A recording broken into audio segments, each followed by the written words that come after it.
You're about to listen to TADPOG. Tyler and Dave play old games. It's a comedy video game podcast. We would like to stress that the hosts are not experts and are really just very crass commentators. Seriously, this is an explicit podcast that happens to talk about video games sometimes. So please enjoy this pretty okay podcast with Tyler and Dave.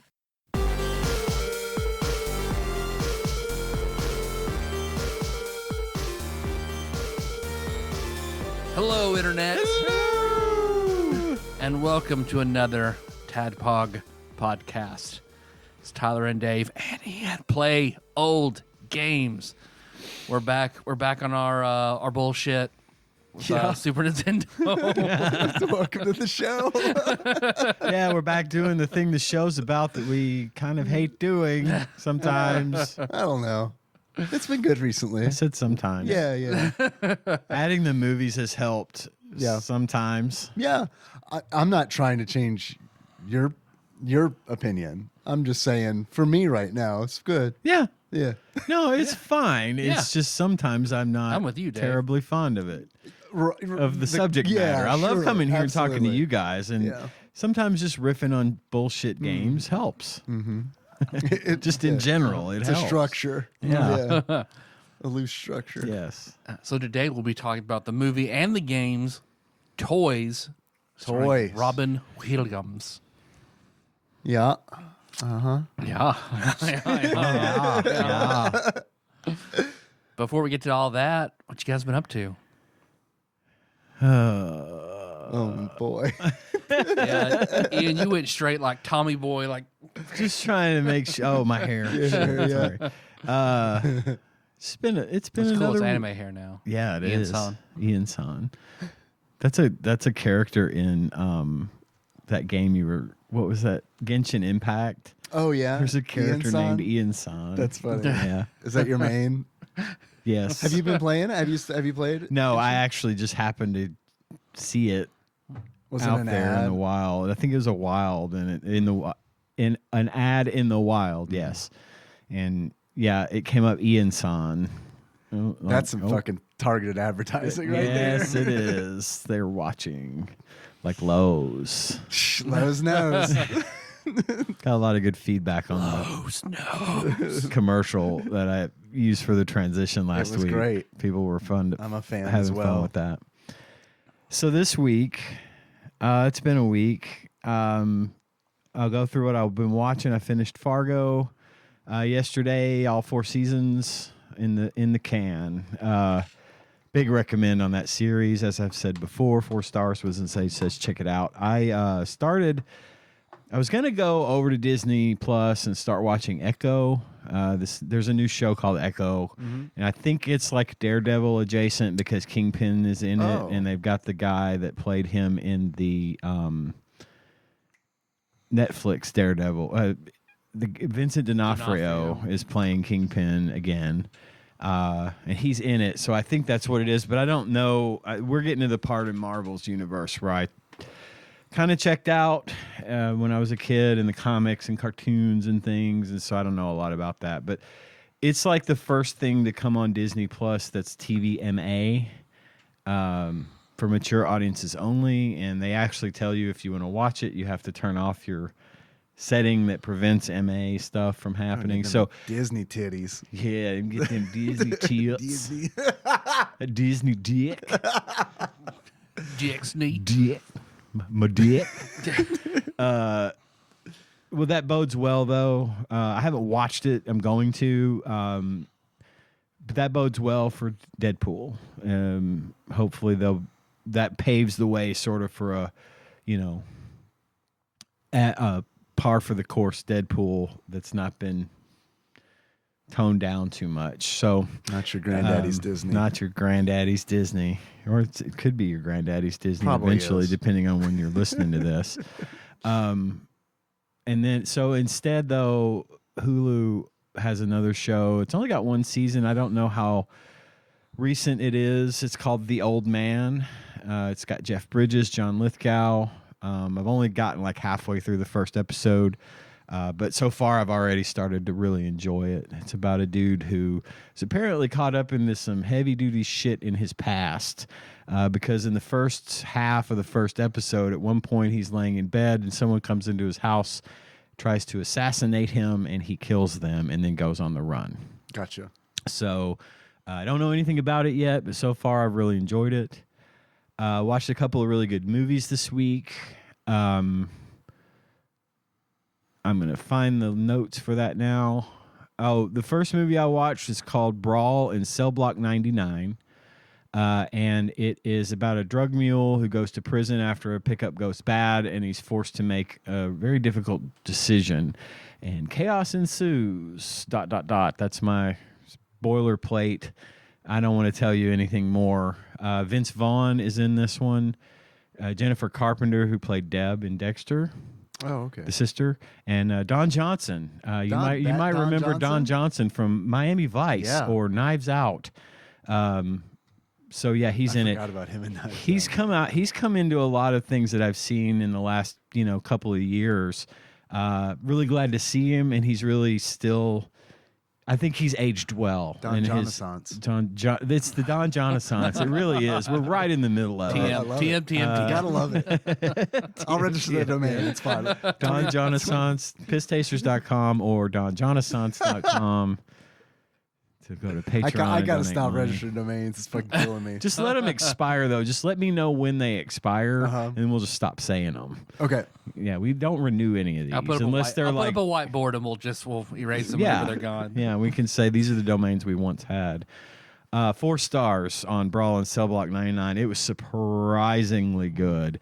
And I found out Cell Block 99. Brawl Brawl. in Cell Block 99. Wizense says, check it out. I found out after the fact that the director of this movie was the same person who directed Bone Tomahawk. So that might give you an idea of the kind of movie this is. It's fucking fantastic. It's a real sleeper. I know how the brawl ends. Yeah. Yeah. It's a real sleeper. Maybe it's not as bad. It's not nearly, it's graphic, but it's not nearly as graphic. What if it as was that Bone director's Tomahawk. signature, like in every film that he makes, that happens. That thing happens. They work it in. It's like a comedy. It just happens like in the background. Yeah, like, exactly. That's like they're walking by. Sam Raimi and Or a Tree cartoon on the It's their TV. signature move. Or but that gives you anyone that's seen Bone Tomahawk an idea. Fantastic movie. I really, really highly recommend. The next one I watched is a movie called Arkansas. A movie about another drug dealer, this time in the South. Vince Vaughn is in this one too, but not as a lead. It's directed by, it stars Clark Duke, and I don't know if you know who Clark Duke is, but he actually wrote and directed this as well. Clark Duke was in season 9 of The Office. He was the nerdy guy with the glasses. Clark. Okay. And, yeah, Clark, Who the fuck exactly. Jan or whatever. Yes, Yeah. Hot Tub Time Machine, and he was also in Hot Tub Time Machine and Kick-Ass. So you'll see him out there. Both But the films I like. he actually wrote and directed this movie as well as being in it, and I really enjoyed it. It was 3.5 stars on that one. Was it say? Says check it out. What's it called again? Arkansas. Liam Hemsworth, John Malkovich, Michael Kenneth Williams, rest in peace, and of course Vince Vaughn is in that one. So on Where's to our the Vince other. Vaughnazance? Vince Vaughn is on. Damn, that's dude. Are there any good SNES or any SNES games based on Vince Vaughn movies? Is there a Blow SNES game? What's that one where they? What's that one movie where he and that fucking other guy from Iron Man go around saying there was a cat? Oh, you're so money. Oh, that's Swingers. I almost yeah. said Boiler Room. Is there an Yeah, it's SNES Swingers game? Maybe. So It's anyway, a game we could play and swing. yeah. That's And all then my the. refractory period. I need to play a little Tiny Toons Adventures. Is that the football level, dog? Let's do all it. go in on that. You're so money. It's making So me ready. money. You don't even know it. Vegas, baby. Vegas, baby. That's all I got to report on watching of stuff. I played a little Overwatch this week.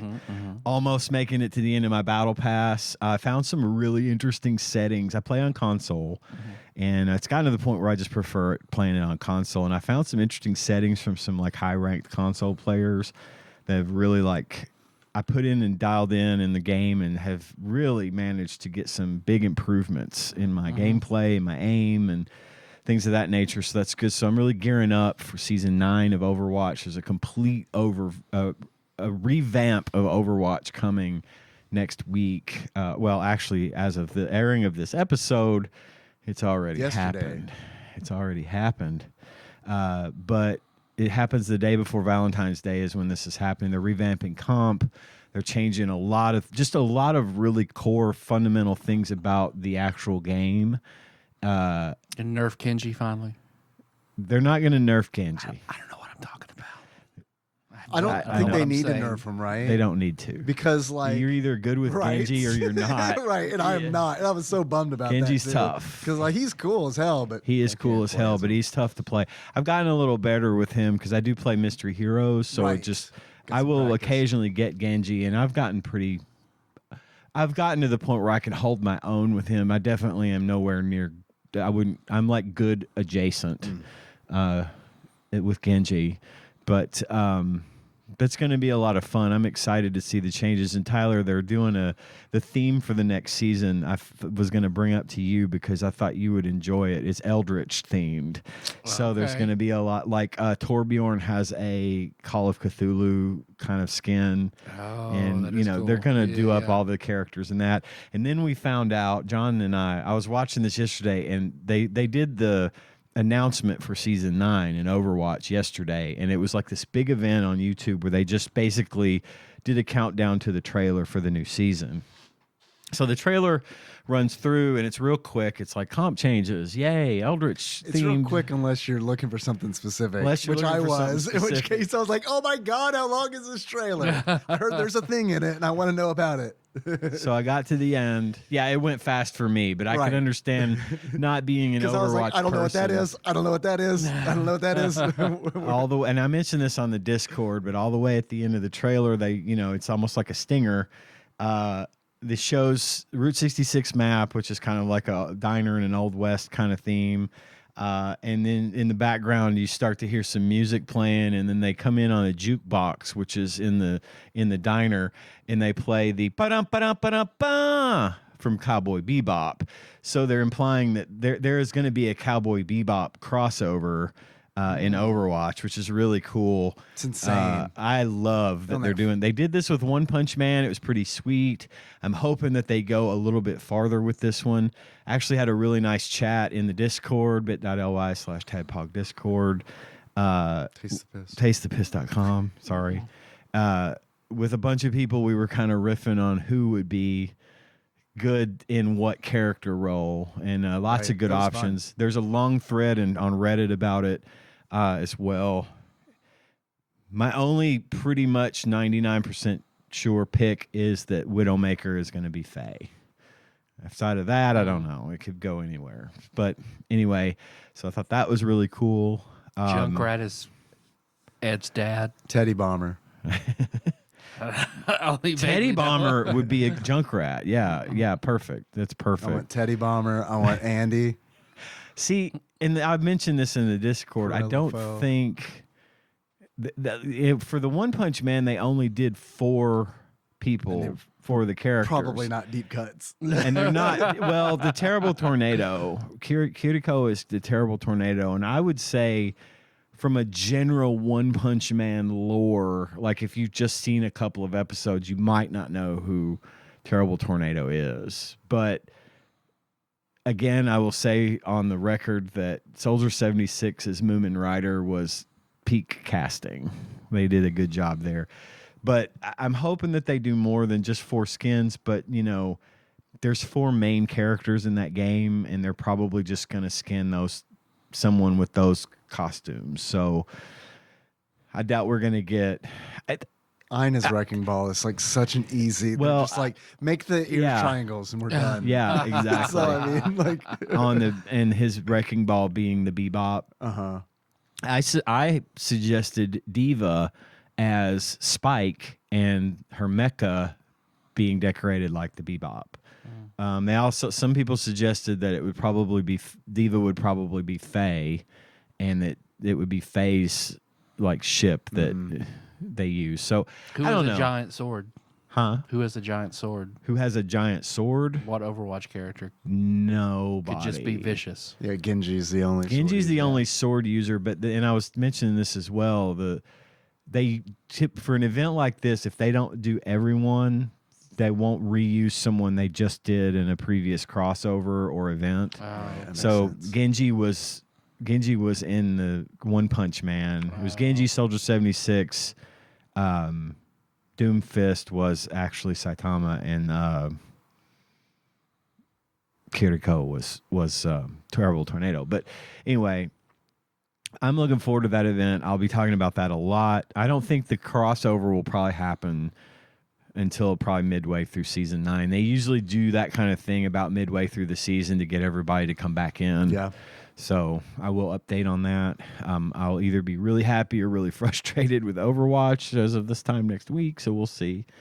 But I'm excited It's got because me real curious. I mean, I like what they're doing. I'm actually going to start playing competitive again and try to rank up in comp just because of the changes they're making. They're doing a lot for quick play. They penalize levers, and, you know, they're giving you more transparent information so you don't like have to guess at where you stand. So a lot of times in comp, when you would rank up or down, you don't know why. You just go up or you go down. Yeah, and then now they're going to come annoying. and they don't show you like where you are in the progression in your current rank. That's how Heroes of the Storm was too. Yeah, it's just kind of a guess. It's like you hope that you go up, and if you go down, you never get any reason as to why. And I would like go onto a website and try to figure out. Right. Like, and it's like, What are why the- am I what doing are this? the- This should right. be in the game, or you know, like. Well, and that was again a Blizzard thing, and now they're going to be very transparent, and they're going to say these are the reasons that you might have ranked down. You know,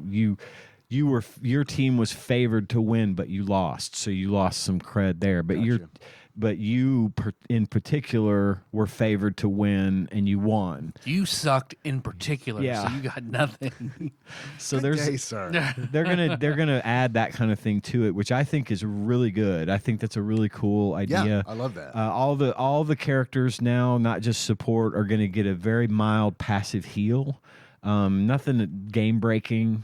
Everybody's going to get more health, but damage is going to be dealt with differently. They're working on the aiming, and they're working on the size of the pixels for like hit scan projectiles, and just all manner of things are going to be covered on this update. So I'm really looking forward to that, and we'll see what happens. Moving on, found out I do need a roof. Fun. And now I've signed papers. Cool. I had to borrow money and finance the fucking thing. So I had a couple of things that I had been paying off, particularly this MacBook right here and our mattress. Guess what month my payments ended? This month. This month. Yeah, this and month. guess how much my payment on my roof is going to be for every month for the next 15 years if I don't pay it off early. It's the same as what you're paying for the MacBook and the mattress. Exactly. So once again, I'm not getting ahead, Yeah. not really falling behind, Law of equivalent exchange. but it is absolutely the law of equivalent exchange. So How that's do you fun. transmute a new roof? MacBook and a mattress. So that's that. It would be nice to have a new roof and not have to worry about it Yes. anymore, and having a guarantee on it for 50 years or whatever it is. You know, all that's fine. Yep. I just wanted that money back so I could pay off other things. Right. And now I haven't gotten any farther ahead, but whatever. It is what it is. I'm grateful that the roof didn't just collapse. The whole thing could have cost a lot more. The financing that I had to do is one of those, we're gonna give you up to this much. And then when they actually finished the job, the quote came in at about $5,000 less than what I'm actually quote unquote borrowing. So when the job's finished, if it comes in at the quote that he gave me or thereabouts, my payment will be less. And you get to buy 10 Steam Decks. But they'll only loan me the exact amount of the job. And I told the guy that came to sign the papers and sold us the roof and everything else, and I'm planning on getting this paid off early because the interest is not great. But I also don't have great credit, so I take what I can get. But the guy told I told the guy, I was like, look, I don't want $5,000 in surprises. Don't come to me and tell me you found $5,000 worth of shit on He's this. like, no, absolutely not. On this inspection, $10,000. Yeah. Surprises. So don't do that shit Minimum, to me, sir. because I know better. He seemed like a pretty straightforward guy, but I was very clear that I'm not gonna get fucked on this. So I'll probably get fucked on it. But either way, I'll have a new roof. So Dave, what have you been up to? Nothing. That's been horrible for me. Yeah, I've heard. But I don't want to bring the show down, so I'm not going to talk about it. But just know that it's been bad.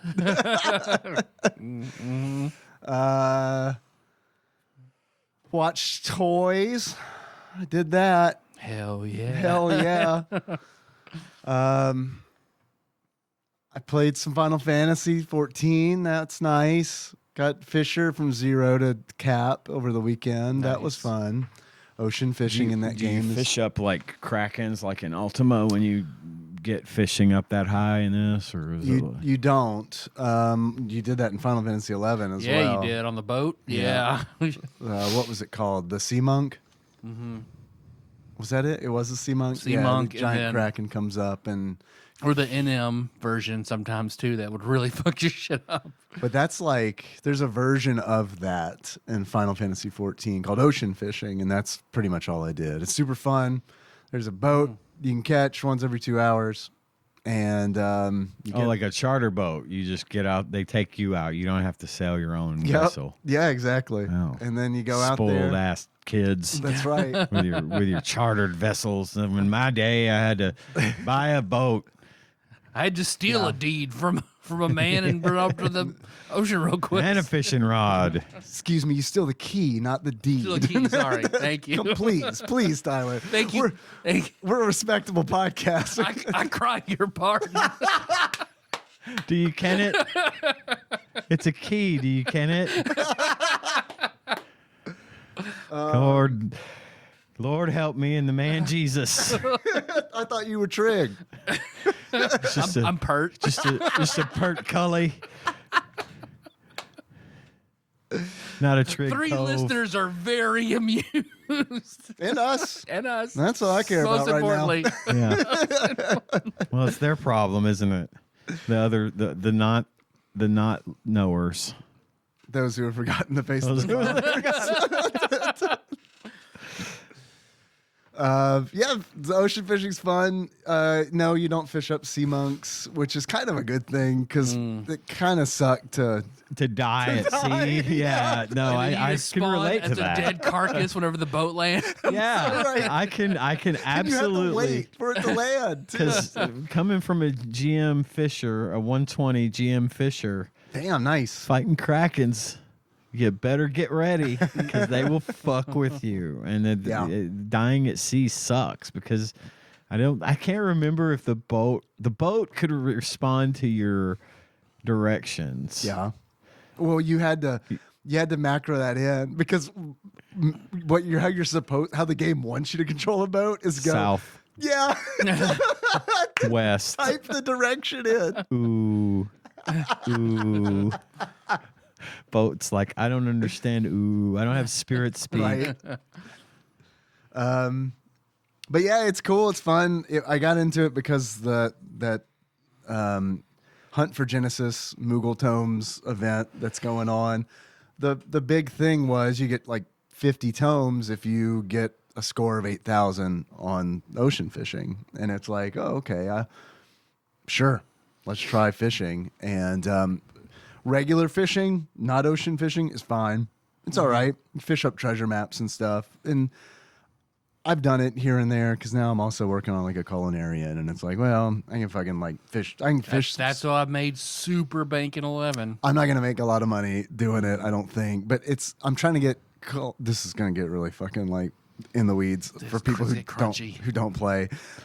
I'm not an expert on the game by a fucking far sight, but like I want to get a crafter up to 50 so that I can desynth materials, because what happens is I get off these ocean fishing trips, and everybody's on the dock going like so many people. I'm like, what are they doing? And Zal's like, they're desynthing. What's that? Oh, well, they take the shit that's worthless and they try to salvage shit that might be worthwhile from it. And it's like, oh, I want to do that. What do I need to do that? And I like look it up, and it's like, okay, I gotta get like a crafter to 50. So is that like harvesting components type of thing? Like in Cyberpunk, you can like take all the worthless crap you have and harvest it for components that you can either use You can do or that in sell. 11 too with lightning crystals. with the lightning crystal, right? And it's called desynthing also in Final Fantasy 11, right? So it is a little like that, but like you can get some of your bait back essentially, so you don't have to rebuy bait. They've got I gotta say, man, because I'm new to the gathering and crafting in this game, they've got a really cool system set up where it's like you earn what are called scripts, which are essentially like little. It's currency, essentially. It's a special currency that you get from gathering and crafting, and then you can use that currency to buy special items and like gear and stuff for your crafter. And it's like, I didn't really know anything about scripts. I'd heard of them, but I didn't care. I was just having fun fishing, and my gear was bad. I mean, it was like, I didn't care about that either. Just did my fishing quests that I had to do, because they gate you behind some quests. And cool. I got a hat. Okay, put my hat on, put my fishing hat on, and I'd go get back on the fucking boat. And then like I got to Cap, and Zal was like, talk to this NPC. And I go talk, and it's like, oh, okay, I can buy gear from this NPC. I'm maxed out on scripts because I haven't been spending them. Right. And so I just bought the full set of like level 80 gear. I love when you can do that and all that kind of shit. Right. Oh, that's awesome. Yeah. So it's not like the top tier stuff. It's not the level 90 stuff, but there's a big difference. It's a big difference between like the 35 and level 40 like hat and shit to like everything being like a nice like level 80 blue. So now you're like Forrest Gump level fishing. I don't know you're about pulling that. in like just tons and tons of shrimp. Pulling in all them jennies. So that's been cool. That's been fun. Because of that, like the adventuring side has kind of fallen off this week. Like Dancer's still at 89, but I mean, whatever. It is what it is. I like that shit more in an MMO. I do too. The ocean fishing is so much fun because it's like a dungeon, but for fishing. And that, I mean that they put you on a boat it's a raid. You're put in a party, and the boat can have up to 3 total parties, and you're all fishing. And everybody can have a different goal, but you can affect the other fishers by, if you're going for points, you want to, in the weeds again, sorry, you want to get a spectral current. So in order to do that, if you catch a special fish that has spectral in its name, there's a chance that you're going to proc a spectral current. And then like the landscape changes. All of a sudden you're in this like galactic sea, and you're fishing up like all these crazy fish, and you're casting really fast, and like you're reeling in a whole bunch. And the fucking fishing in this game is, I think Nikki is very kind, and I think she listens to me when I talk to her about this stuff, but I have got to be probably annoying her because like I keep talking about the way they've got The fishing. guy at the baseball game with the sunglasses. Yeah, it's that. It's that. And she's very nice, and she'll ask, and it's like, we were watching toys, and I was like, it's 8:00, got to get on the boat. Pause the movie, get up, go fish for 20 minutes, come back. But the way it's set up is it's essentially gambling, and it's essentially betting, because what you do is you cast the line. In ocean fishing, there's 3 different kinds of bait, and the bait will determine what you're more likely to fish up. So it's going to pull from different Right. pools. And then what you can do is you can set up a macro that counts. All it does is count after you cast. So you cast and it starts counting. 1, 2, 3, 4. And if you get a bite on 4, you know, oh, it's most likely to be this fish.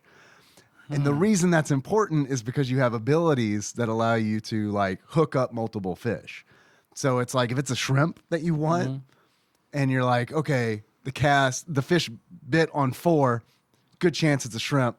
Let me triple cast or triple hook and pull up 8 of those shrimp instead of 1.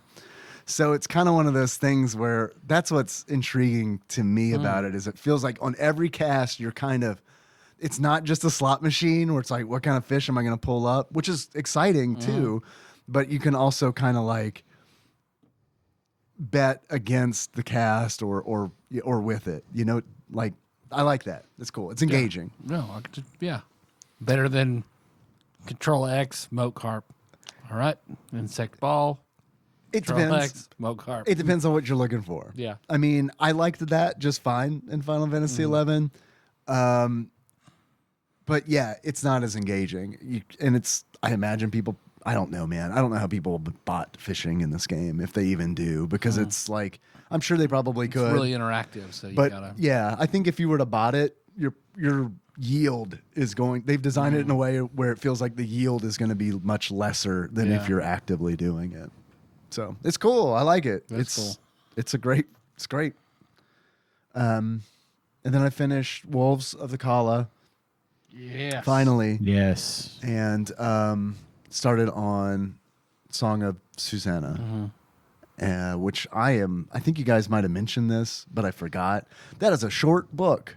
I was like super surprised when I saw the time on it. I was like, holy shit, this is like half the size of what I'm used to. I do remember it being quite a bit shorter. Which makes me nervous. It makes me worried. I think But- he was in, because the Dark Tower is not short. Yeah, I remember It's you like guys saying it's the longest. thick boy. Yeah. So I think he was I think he had some unfinished business. Like the turtle of enormous girth. Yeah. Maturin. I'm impressed. I can't remember all the names. There's a reason I remember Maturin, and I think you'll get to that in Song of Susanna. Okay. And I'll mention it once you're finished. I think it was the Song of Susanna. It might have been actually in the Dark Tower. When you're finished, I'll bring it up because it's something that I think about all the time. Okay. So it'll come up again. Okay. And this is a little Dark Tower Final Fantasy 14 crossover. I've been so tempted to either change my character name, my Lalafell Taru, or make a new character and name him Bango Skank. Listen, I recently went You should through, see my Scott Pilgrim notes. I recently went through a branding change for myself on all my platforms. I do that. I do this periodically. Yeah, I do this too. I'm the Blue Band now. If I anyone's noticed interested, and on no one, Discord. I know the same 6 people we talked about earlier are going to be the only ones that might get it, but I don't care. I like it better than Otomaito, just because it's more timeless for me than something that I'm, I latched on to All Might, Right. and I still love All Might Yeah. and my hero, but that's not what I feel like You're a represents hero. me. I am a hero. More importantly, I'm the Blue Band. Anyway, I went through a branding change, and one of my possibilities was going to be Bango Skank. Nice. But I didn't know which platform. I want it to be the same. I got the Blue Band on Xbox with no numbers behind it. Like, Wow. I have an Xbox gamer tag now that has no numbers because no one else on the planet has it. The Blue Band. That's mind blowing. I kind of am shocked at that. I'm But shocked. I didn't want to change it on Xbox and then have BattleNet say we don't allow that word skank. Right. So I just left it Bango out. But I skink. really wanted Bango Skank, but no, that's I didn't go with that. Fucko Skank. So yeah, I've been tempted. I might still do it. Fuck it, just have a Bango Skank. Or I can name my retainers Bango Skank. I mean, actually, I might actually do that. To me, Bango Skanks. Yeah. Heil, Bango Skank. Man, you talking well about... met. Long days and pleasant nights, Bango Skank. Don't walk to the clearing at the end of the path, Bango Skank. Good luck.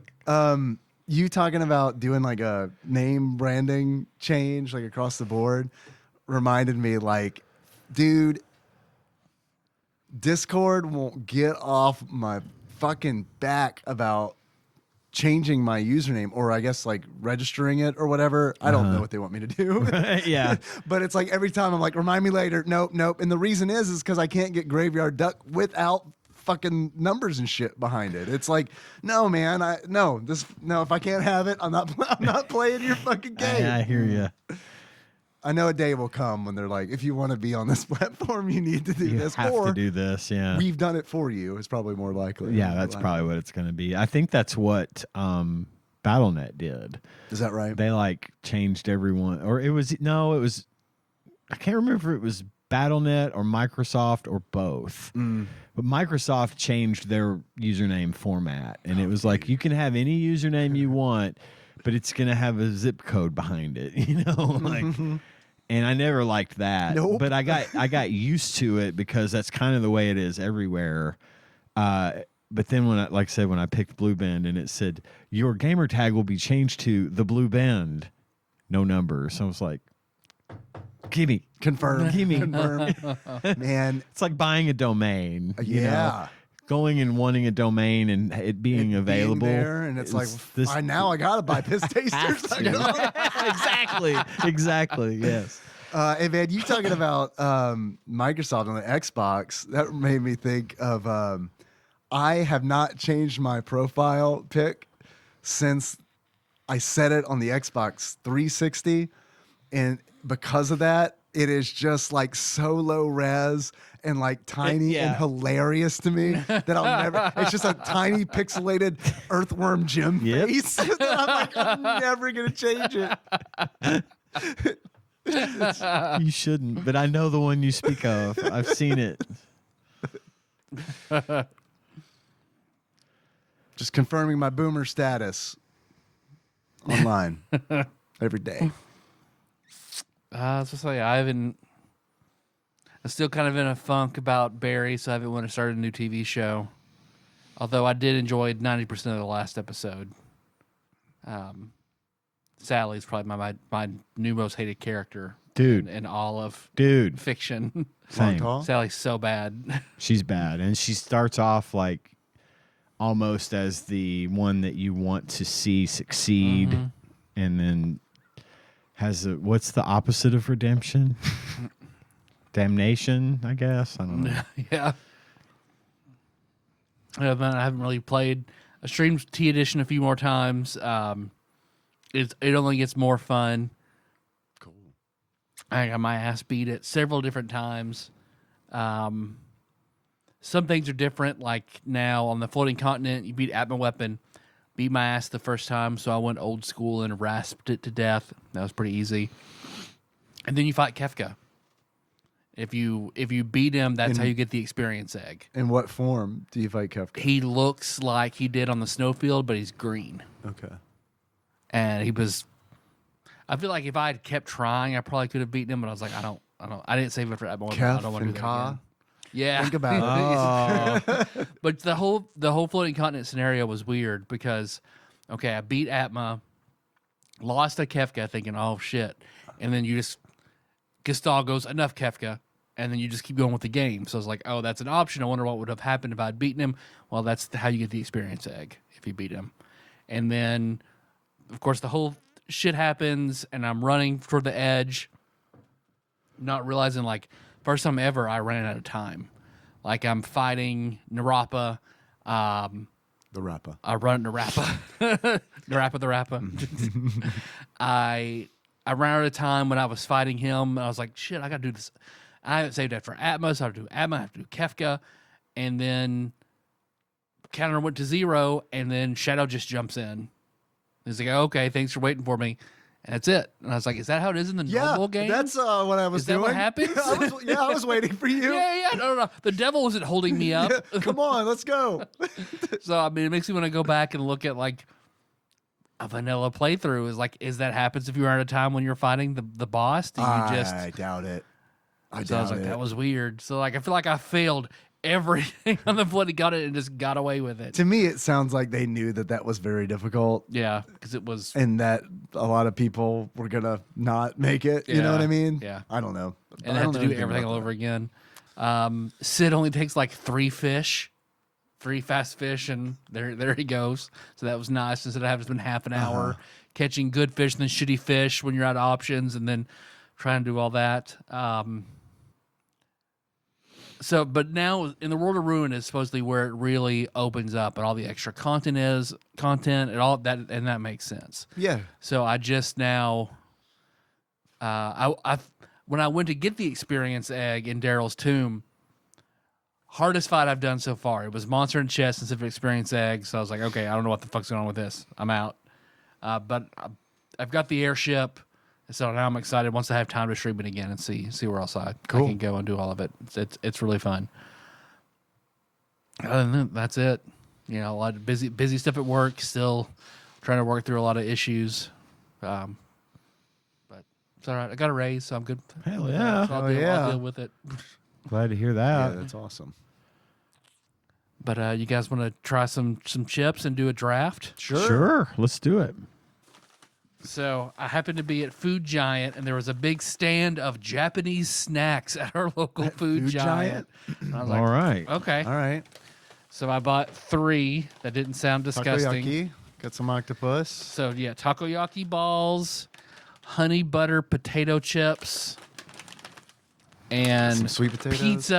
melty cheese pizza potato chips. Okay. All right. And then this is some onion powder I meant to take out of the bag and forgot.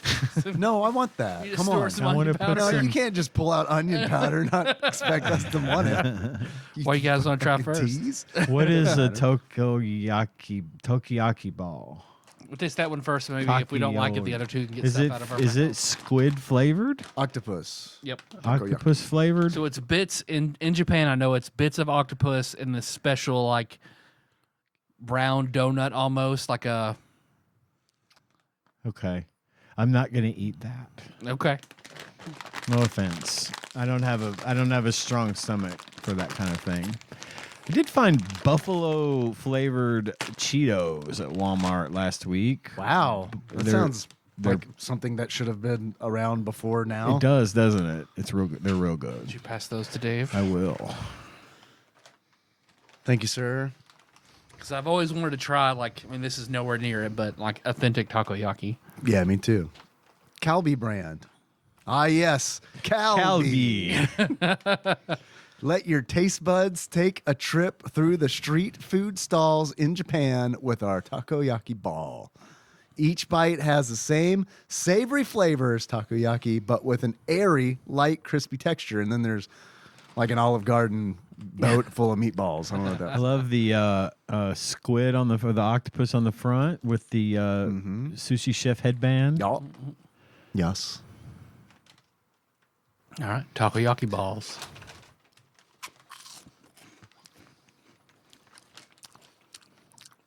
That's pretty good. Goodbye. It's sweet. I taste more like sweet corn than I do anything else. Does it taste fishy? No.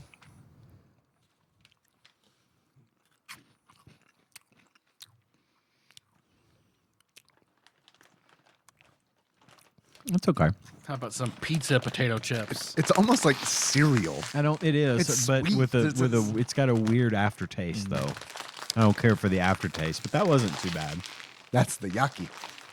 That's the yaki kicking in. Melty cheese pizza potato chips. Now this, I will not hesitate. It probably looks tastes like fish. It looks like a combo. Yeah, this tastes like fish. Yes. Traditional American tuna pizza. Also, tuna fish. Takoyaki Melty cheese pizza. Also Calbee brand. Important to note. Mm-hmm. Probably got the same flavoring in it. Just the bag tells you it's supposed to be something else. Okay, piece of potato chip.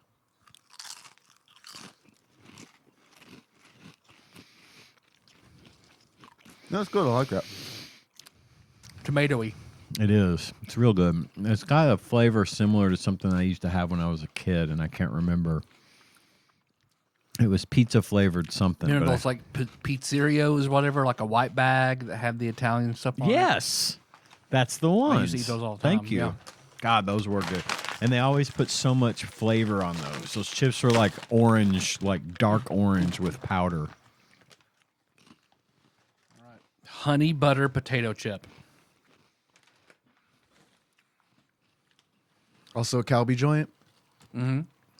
Calbee. Thank you, sir. What a weird thing that food giant For them to carry, Yeah. I know. They're just trying to latch on to that. The craze. Somebody got really Yep. into anime that week that did the order. Yeah, the CEO is like, "All right, guys, I'm dating an e-girl, and we got gotta right. buy these takoyaki chips." All right, full confession. I am the CEO of Food Giants. It took like a month and a half to get this stuff in. Honey butter potato chip. I like the texture of the chip. Me too. It's kind of like a kettle chip almost. It's like in between Lay's and Kettle. Yeah, I do like the sweetness It's a of good it. sweet I flavor. do too because Yeah. it's not too sweet. It's a pretty good chip. Yeah, not bad at all. None of those are too bad. I'd buy that for $1. Well, it was not $1. I was gonna say, I bet it would It was cost 12 of them for all that. more Well, than let's get the chip clips out. Make sure these don't go Yeah, stale. save those. Take them in. I'm fine. Let's not leave them out here like we used to do. I buy a bag and just like, we'll just eat one and that's fine. It's an investment. Everyone will So- up their donation. There you go. It's an investment. Exactly. I've talked to them all. They said, "Yeah." We had a little discussion earlier today, didn't we? And we determined that this episode is airing on Valentine's Day, Yeah. also known as my anniversary. So we decided, Tyler, did we not, that we were going to do certain specific kind of draft, a Valentine's Day themed, if you will, Romantic comedies. romantic comedies.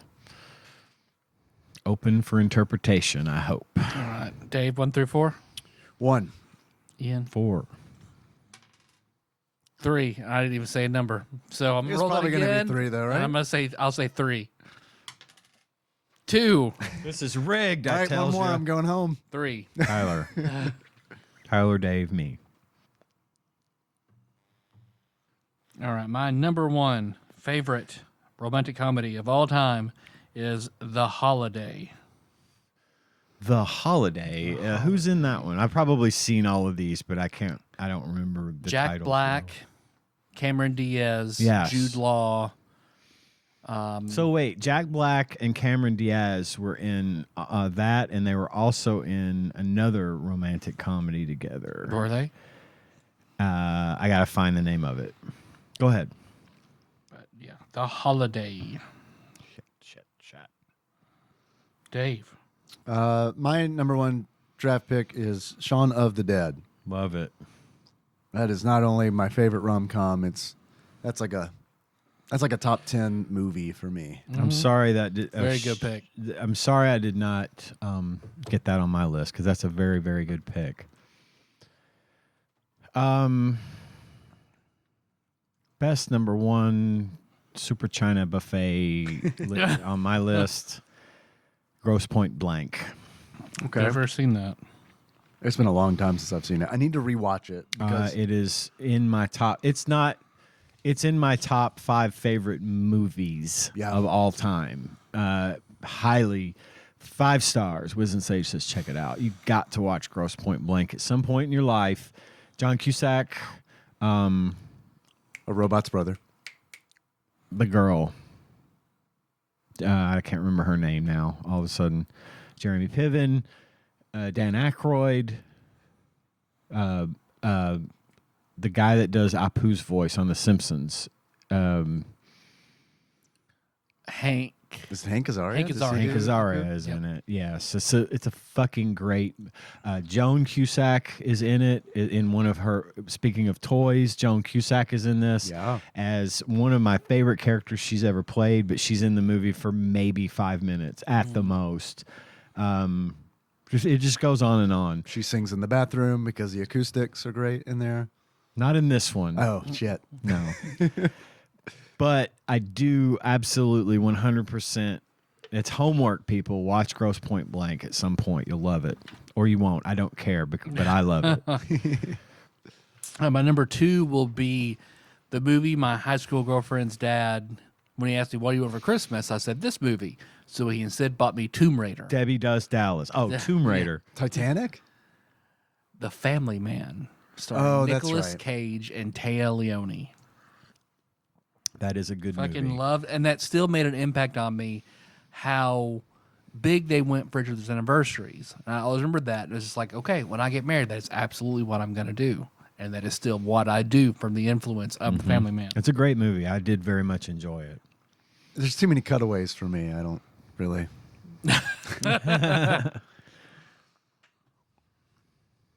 Dave, number 2. Chasing Amy. All right. It's a Kevin Smith joint. Yeah. It's, Came out after Clerks. Came out after Clerks, before Dogma, Before after Mallrats. After Mallrats. You're right. I think it's after Mallrats. Ooh. That's a little fuzzy. I'm pretty sure it is after I think it goes Clerks, Mallrats, Chasing Amy, Mallrats 2. No, Clerks 2. No. Fuck it. It's Dogma. Dogma, Jay and Silent fuck. Bob Strike Back. Shit, yeah. But yeah, Chasing Amy. I don't know. I like the movie. I feel like it's one of those movies there have been discussions about where it's like, it doesn't age well. But Still a good movie. yeah. All right. Yeah, number 2. Scott Pilgrim. I thought Versus about the Scott World. Pilgrim Okay. on my list. That's a good pick. It's probably as much a rom-com as anything I've ever seen, but it just is framed in a way that keeps me very entertained, obviously, that I love. Scott Pilgrim, number 2.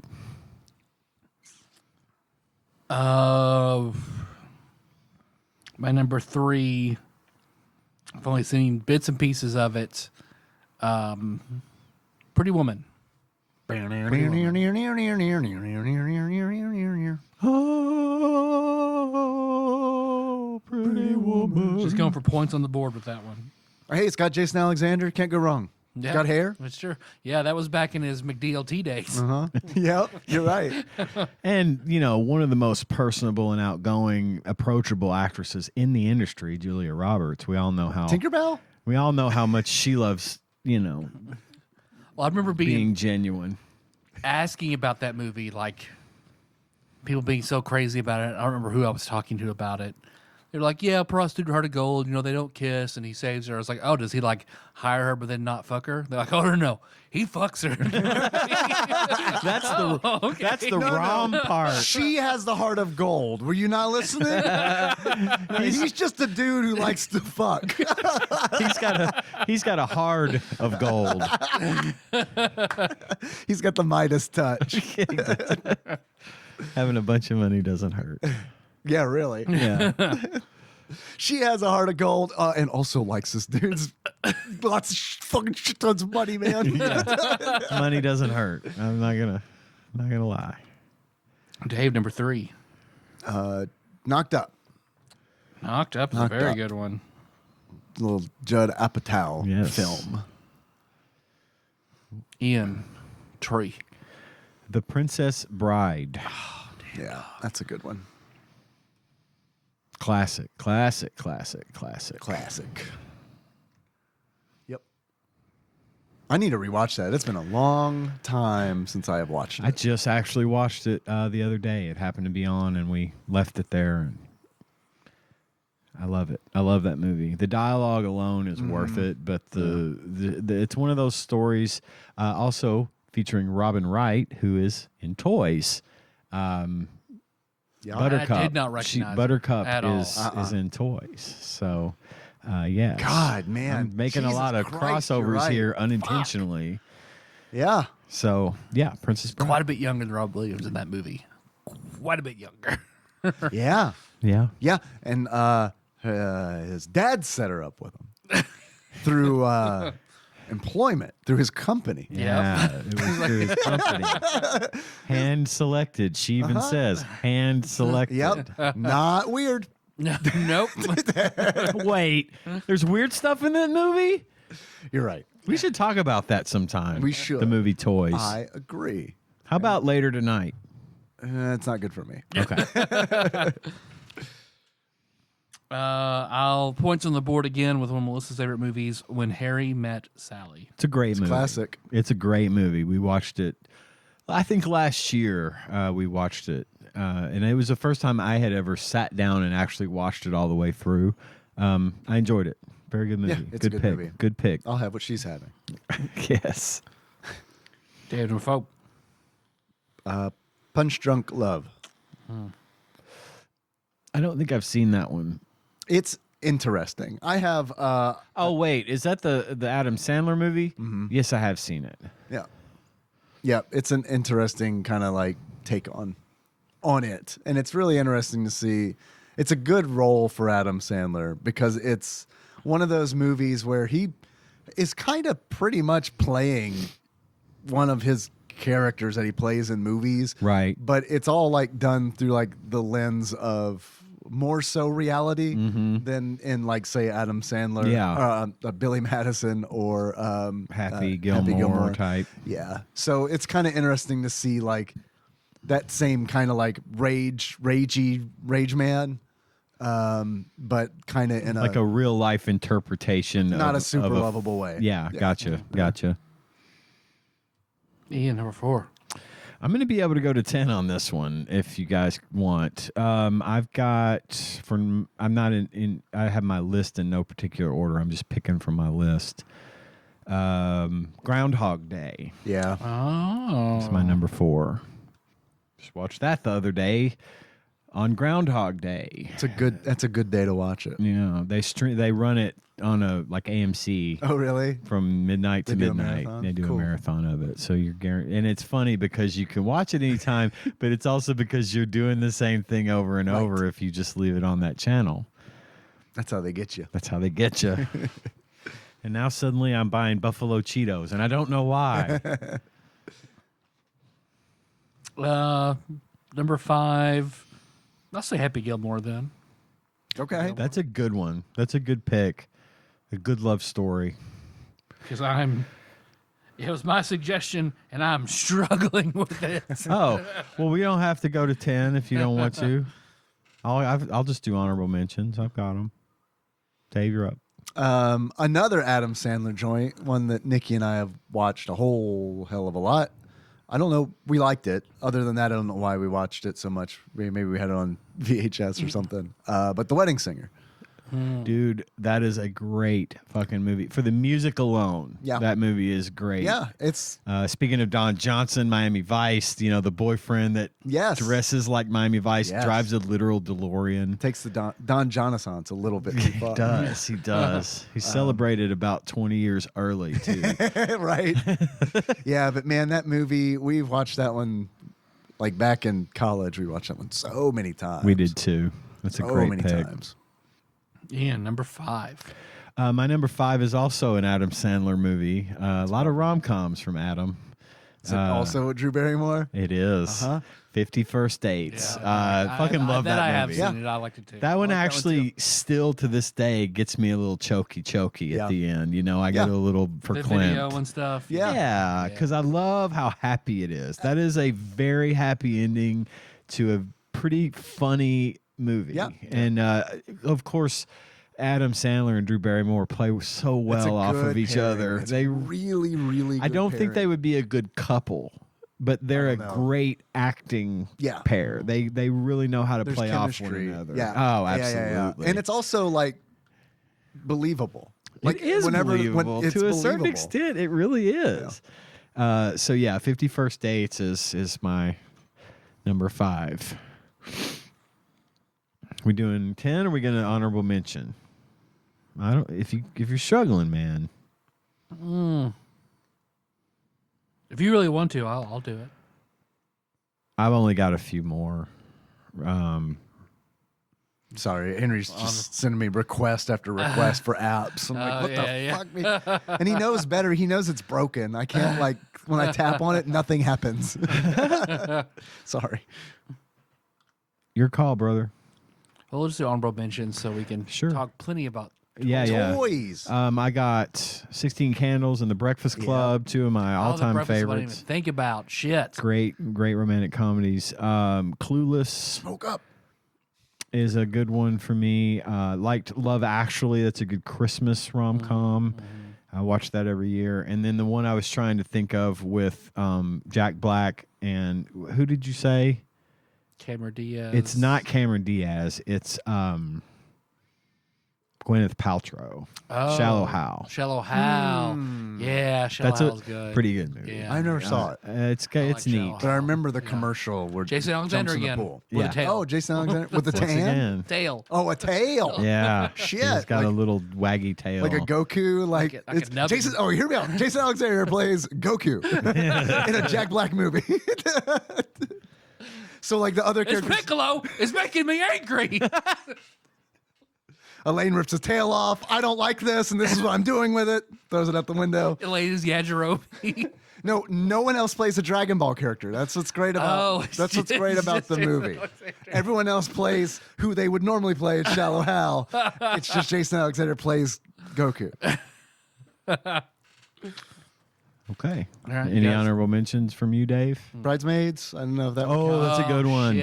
Shit. Yeah, good. Yeah. And 40-Year-Old Virgin. I know. Yeah. I already did Knocked Up, so I didn't really want to do too Judd Up. Nick and Nora's Infinite Playlist. I really It liked. was okay. I mean, yeah. That wouldn't be on my personal one, but I could see that. Juno is another one that kind of reminds me of Nick and Nora, Yeah. I guess, because of. Juno's one that you look back on and it's like, ooh. I know, right? Ooh. It's a different lens. I saw a TikTok about that and 500 Days of Summer Yep. being one like everyone's I know. sympathetic toward Joseph Gordon-Levitt. Then when you know. get older, it's like, what a fucking asshole. Yeah, I liked 500 Days of Summer. I totally get the complaints about it. I'm not trying to defend it. I don't but think I've seen that one. it definitely made me feel emotions when I watched it. I'll give it that. Okay, well, happy Valentine's Day, everybody. Happy Yeah. Go Valentine's. snuggle All up the with stuff I your- ordered still isn't in, and it was supposed to be. So, For us, it's fine. oh yeah, for you guys. Well, you can give it I to us still on need- Valentine's Day I next thought maybe week. you I had a still little need or to the figure day out after. Christmas gifts. I think your Christmas gift's still in there. Oh, well, And yours is in my Amazon basket. You can save it for next year. It's fine. honorable mention. I gotta do 30 Rock Valentine's Day episode. Okay. It's great. Which one's that again? It's the one where Rachel Dratch plays a lady of the streets that Jack picks up. Oh, And he puts her back where he found her. I got to rewatch 30 Rock. It's been a while. And I want to, but I can't get Melissa into it. 30 Rock rules, God, it's man. the best. God, I love 30 30 Rock Rock. rules. It's like jokes per minute is. I feel like 30 Rock is one of those shows that like kind of changed the way things were written because it was written so well. Yeah. And I do honestly think like StarCraft is all about like actions per minute, and like 30 Rock is all about fucking jokes per minute. And like the jokes are also layered. Yeah. Where it's like God, I know. you can find something funny, but for like 3 different reasons. Yeah. So I have always thought that Can I if, Google myself in your office, Liz Lemon? How else you gonna do it?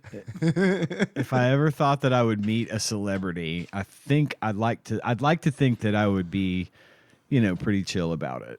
Yeah. If I ever meet Tina Fey, I'm going to lose my shit. I got a real thing for Tina Top Fey. 5. Yeah, Top 5. easily. Laminated on the laminated list. Yes. Yeah. So I'll take a little break. Talk about toys. I do. Yeah. Of course.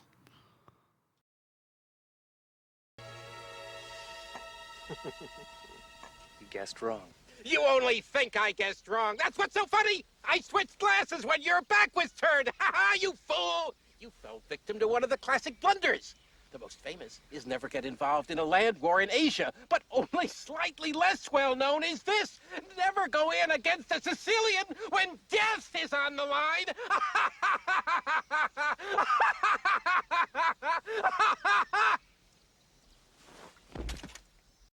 And we're back for the game talk. The and the movie game talk. and the movie talk. Movie right. talk first, yeah. Movie talk first. Yeah. Toys the movie. Toys, the film. The film. Please. You're right. You're right. Please, You're let's right. show some respect. Dave, the 1992 film. Yes. Let's get all the things in there. Melissa and her brother fucking love the shit out of this. They had it on VHS. They watched it repeatedly. They fucking adore it. So I watched it with... So my perception of it's probably colored because I watched it with somebody who was very happy and very enthusiastic and Yeah. was talking up every bit and laughing at every joke. Good. So I think Had you that's seen great. it before? I knew the ending. I knew the surprise. Uh-huh.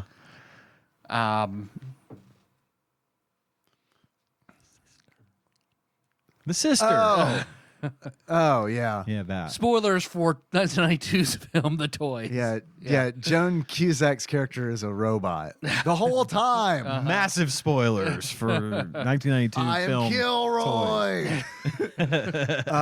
Which I gotta say, honestly, what a weird fucking moment, but also like, okay, that makes sense. Because It I thought, tracks. I You thought go- she was just a challenged person. I did too. Yeah, at I really first. did, to a point where it's like Tropic Thunder, like you don't She's simple jacking like him. yeah, like you don't do You that. don't I mean, go full. Yeah. right, yeah. And it's like, well, it's 1992. I guess if Joan wants to do that, she can. We but just watched that too. And holy shit. that's a good movie. fucking great movie. I wish Anyway, there was this SNES Tropic I Thunder. do as well. Just someone make that ROM so we can play it and talk about the movie. Maybe we should do a Patreon about Tropic Thunder. Anyway, I had seen this movie before, back in the day, back when it was, on VHS, and I hated it. Hated it. Fucking hated it. Watched it Not again. what you're expecting it to be. Watched it again Especially, today. Like, so you rented on VHS. How old were you? Do you think at the time, like a teenager? No, I would In have been. 1992, Ian was 36 years old. In 1992, I was almost 20. Almost 20. Okay. I was Which we wouldn't have watched it. We didn't go to the theater, so we would have watched whew, dodged that bullet. we would have watched it when I was 20. Okay. Yeah. We rented it, and I remember like pretty much begging my mom to rent it, and then she did rent it for me, and then boy was I disappointed. I didn't watch all of it because probably about 10 minutes in I was like, nope. It opens with it opens with like a fucking ballet, Christmas a Christmas ballet thing. party thing. I've got notes. Yeah, and it was just like I was just like, oh no, I thought this is gonna be like about toys. Yeah. We had that reaction as well. Even at 20, Yeah. we were excited for something. We love Robin Williams, and I Right. have some Robin Williams notes too. I need to make some amends, but I'll get to that in a minute. But there are parts of this movie that are very Tim Burton-esque to me. Yeah, the whole thing is. And looking at it through a weird lens like that, I think makes it better. So in what ways is it Tim Burton-esque? Like some of the character choices, the set design, the costume design, some of the darker features of it, but primarily just their houses, their vehicles, how the factory worked reminded like very Edward Scissorhands to me. Just the way, Yeah, like I could see that. the dollhouse, Like in So the whole thing was styled after the artist Rene Magritte. like that sort of surrealist, Coach McGurk. especially Coach McGurk. especially with the bowler hat thing. The Robin Williams wearing the bowler hat was a shout out to the Magritte. There's a famous painting of a guy wearing a bowler hat with a green apple right in front of his face. Okay. And the whole thing was styled in that way, and also in the style of Windows XP desktop wallpaper. That's the first thing Henry said. He was like, "Are you?" Because he came in like in the middle. And he's Every like, outside shot was "You a guys Windows watching XP desktop. Windows the movie. Windows XP the movie. Ding, ding, ding, ding. I've decided that I don't hate it as much as I did then. Same. Girl, same. And I was able to pick up on a lot more of the subtleties in that movie that were. Here's the problem. First of all, I've given this a lot of thought, and I don't dislike Robin Williams as much as I thought I did. Okay. I dislike the choices he made for some of the movies he was in.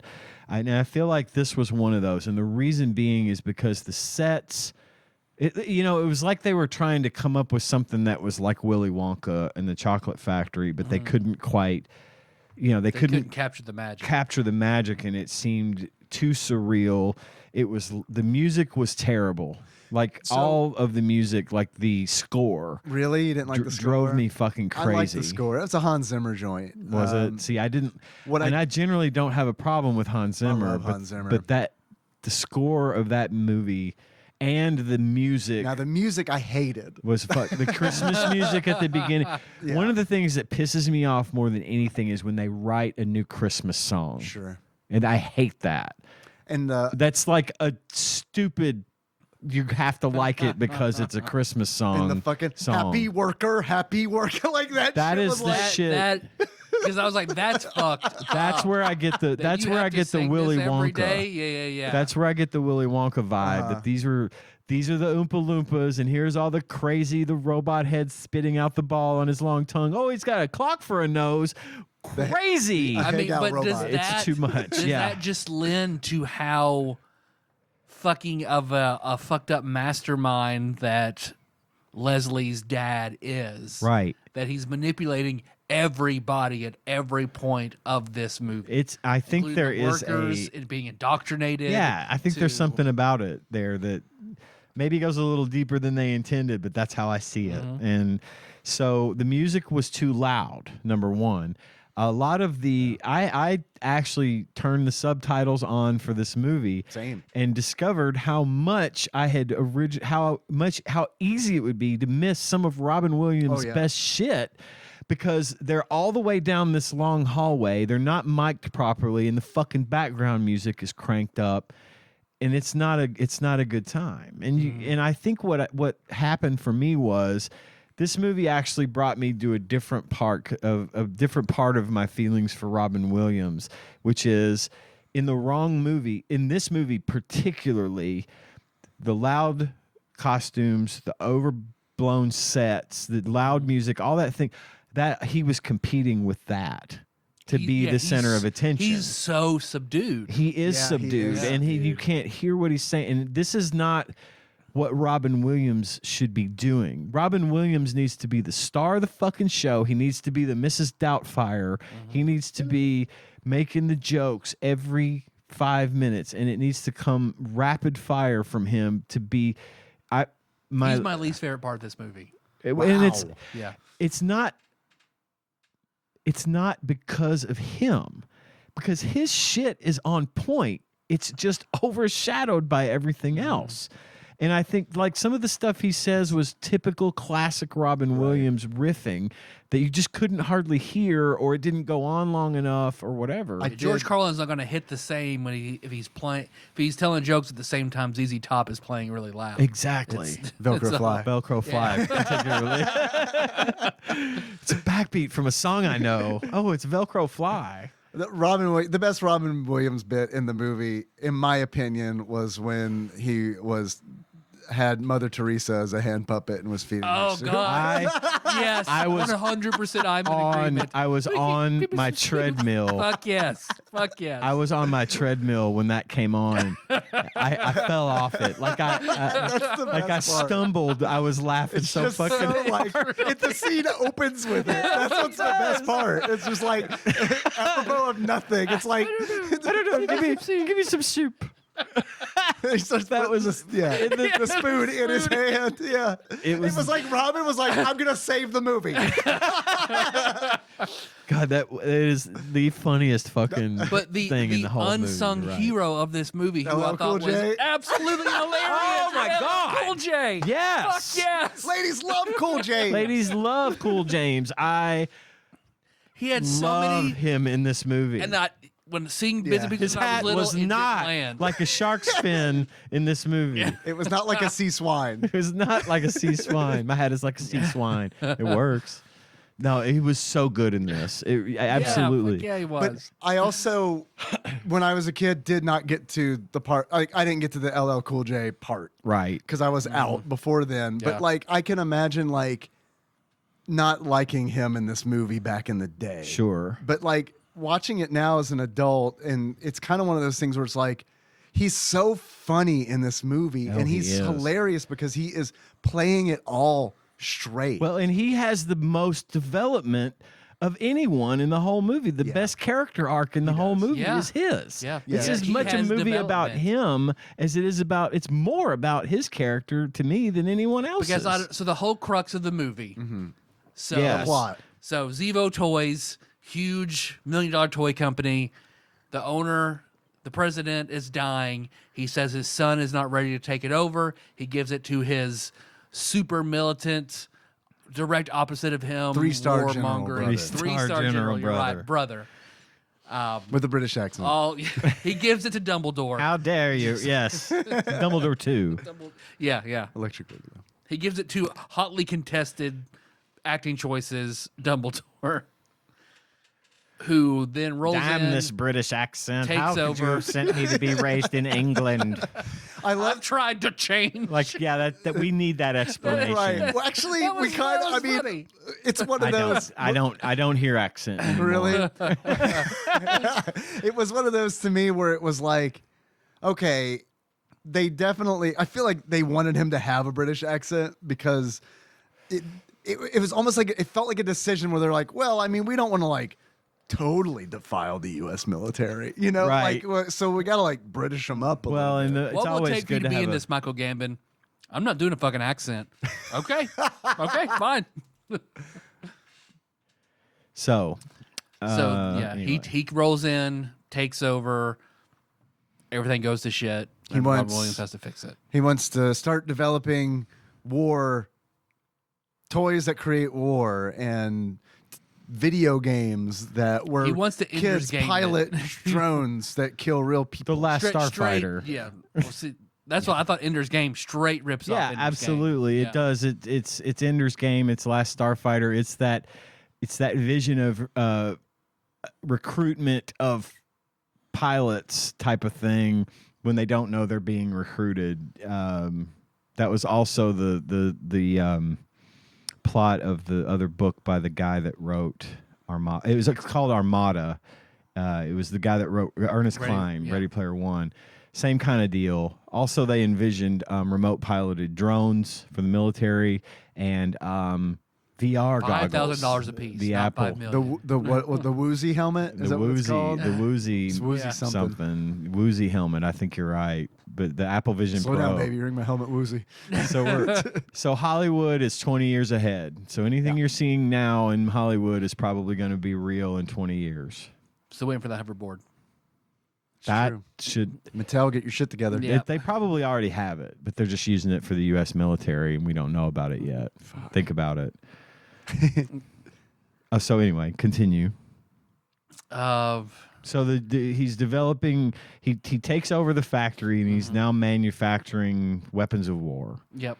And, And slowly hedging out, taking over more and more of the factory. Which, here's the thing. So, Leslie, Robin Williams' character's dad, he's not ready. He can't do this. What is he not fucking doing? He's going to all the meetings. Oh, God. He's developing. I know. He's taking it seriously. Like the pitch to this, the reason. That's why I think there must be something else behind it, because like Leslie was fine. Yeah, he did working nothing hard. wrong. Yeah, He was testing stuff. He was and- passionate. He Yeah. was making new things. He was doing quality. Like he was doing all the things he was supposed to do. Why not give it to him? That seems like kind of a Like I feel like it was almost to try to murder his brother instead of trick Leslie. maybe.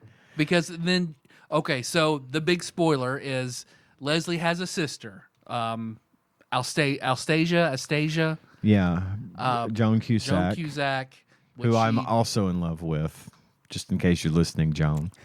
Oh, and Robin Wright, like I didn't recognize Dude, her. she She was- was so Right. fucking adorable. Yeah. in Listen, this she movie. was beautiful, adorable, and fucking funny. She plays off in this movie. Robin Wright plays off of Robin Williams, as well as Drew Barrymore and Adam Sandler play off of one another in their movies. I thought their chemistry in this movie, it was a little more subdued, but it was really good. Well, I'd love to see outtakes from this movie, because there are moments where I know that Robin Williams likes to improv. They're trying to get laid. You're right. Which, man, I did not like that. Melissa went, oh, good. Yeah, I did not like Yeah. that. It was one of those where it's like, I'm glad Henry's not in the room. It's out of 'cause place. That was some creepy shit. Yeah. Yep. Okay, so Robin Wright is 27 in this movie. Okay. Robin Williams is 42. Okay. Hell yeah. Hell yeah.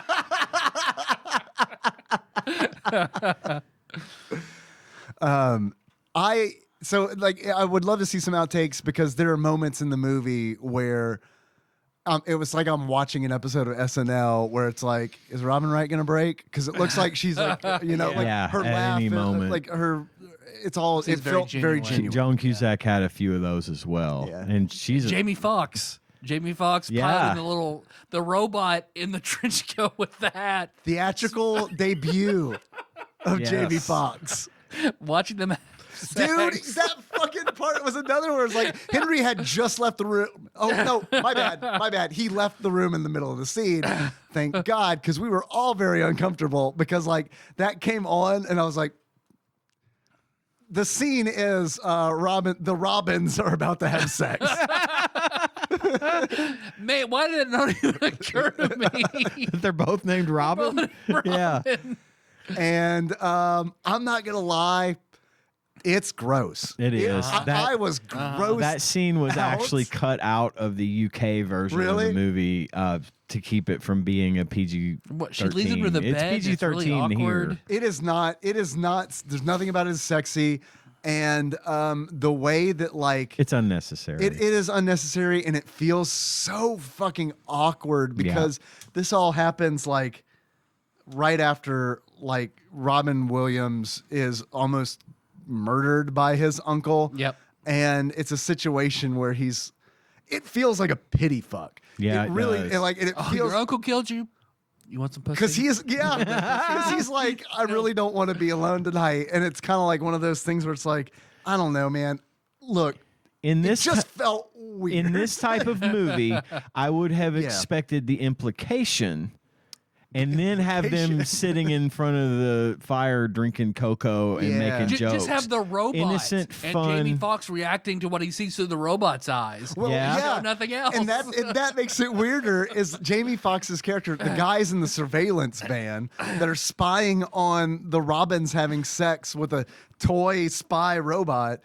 They're getting Loud as off on fuck. it. They're like, Yeah. Nikki was like, how the fuck? Like, how do they not know all these big. toys are It's spy? like a No, foot, it's like a foot tall. If you live and work in this factory, maybe you're just Maybe. used to You shit do it like all that. around. You just Oh, tune that's it the out. robot that watches people have sex. This is normal. Wait, that's not my sex watching robot. Well, then all the spy elephants, like everything I is know. cameras I know. everywhere. It's fucking weird. It's like Sliver, but like and Parker Brothers. That makes me think if they're used to it, it was there before the military guy was the villain. So Leslie's dad is the one who put all that there in the first place. Makes sense. But man, He's the real villain. You've got a real problem with the dad. I do. The dead dad. I think it's can all. tell. Yeah. but the guys in the van spying on them makes that fucking uncomfortable sex scene. It takes it from like an 8 to like a fucking 12. Yeah. Like Henry noped out. Like it was funny because we're obviously all uncomfortable that this is happening. And Henry, like, he's sitting on the couch next to me and he's got a blanket in his lap. He turns to the back of the couch and puts the blanket over his head and lays down. And I'm like, that's a good idea. That's a good idea. Let's all do that. I wish I'd have thought of that first. This is not how I want to have a sex conversation. It's remarkably When a inappropriate. 42-year-old man goes through a traumatic experience. If there happens to be a 27-year-old woman nearby. So, yeah. Well, when the robot gets caught in her bra and is flung out the window, That part's funny. and no one, and they don't mention it. They Nope. like there's something broke through the window. Yeah. Yeah. So that happened. Then they get together. Seems so bad. LL Cool J decides he's not having it. He doesn't like what his dad's Master doing. camouflage.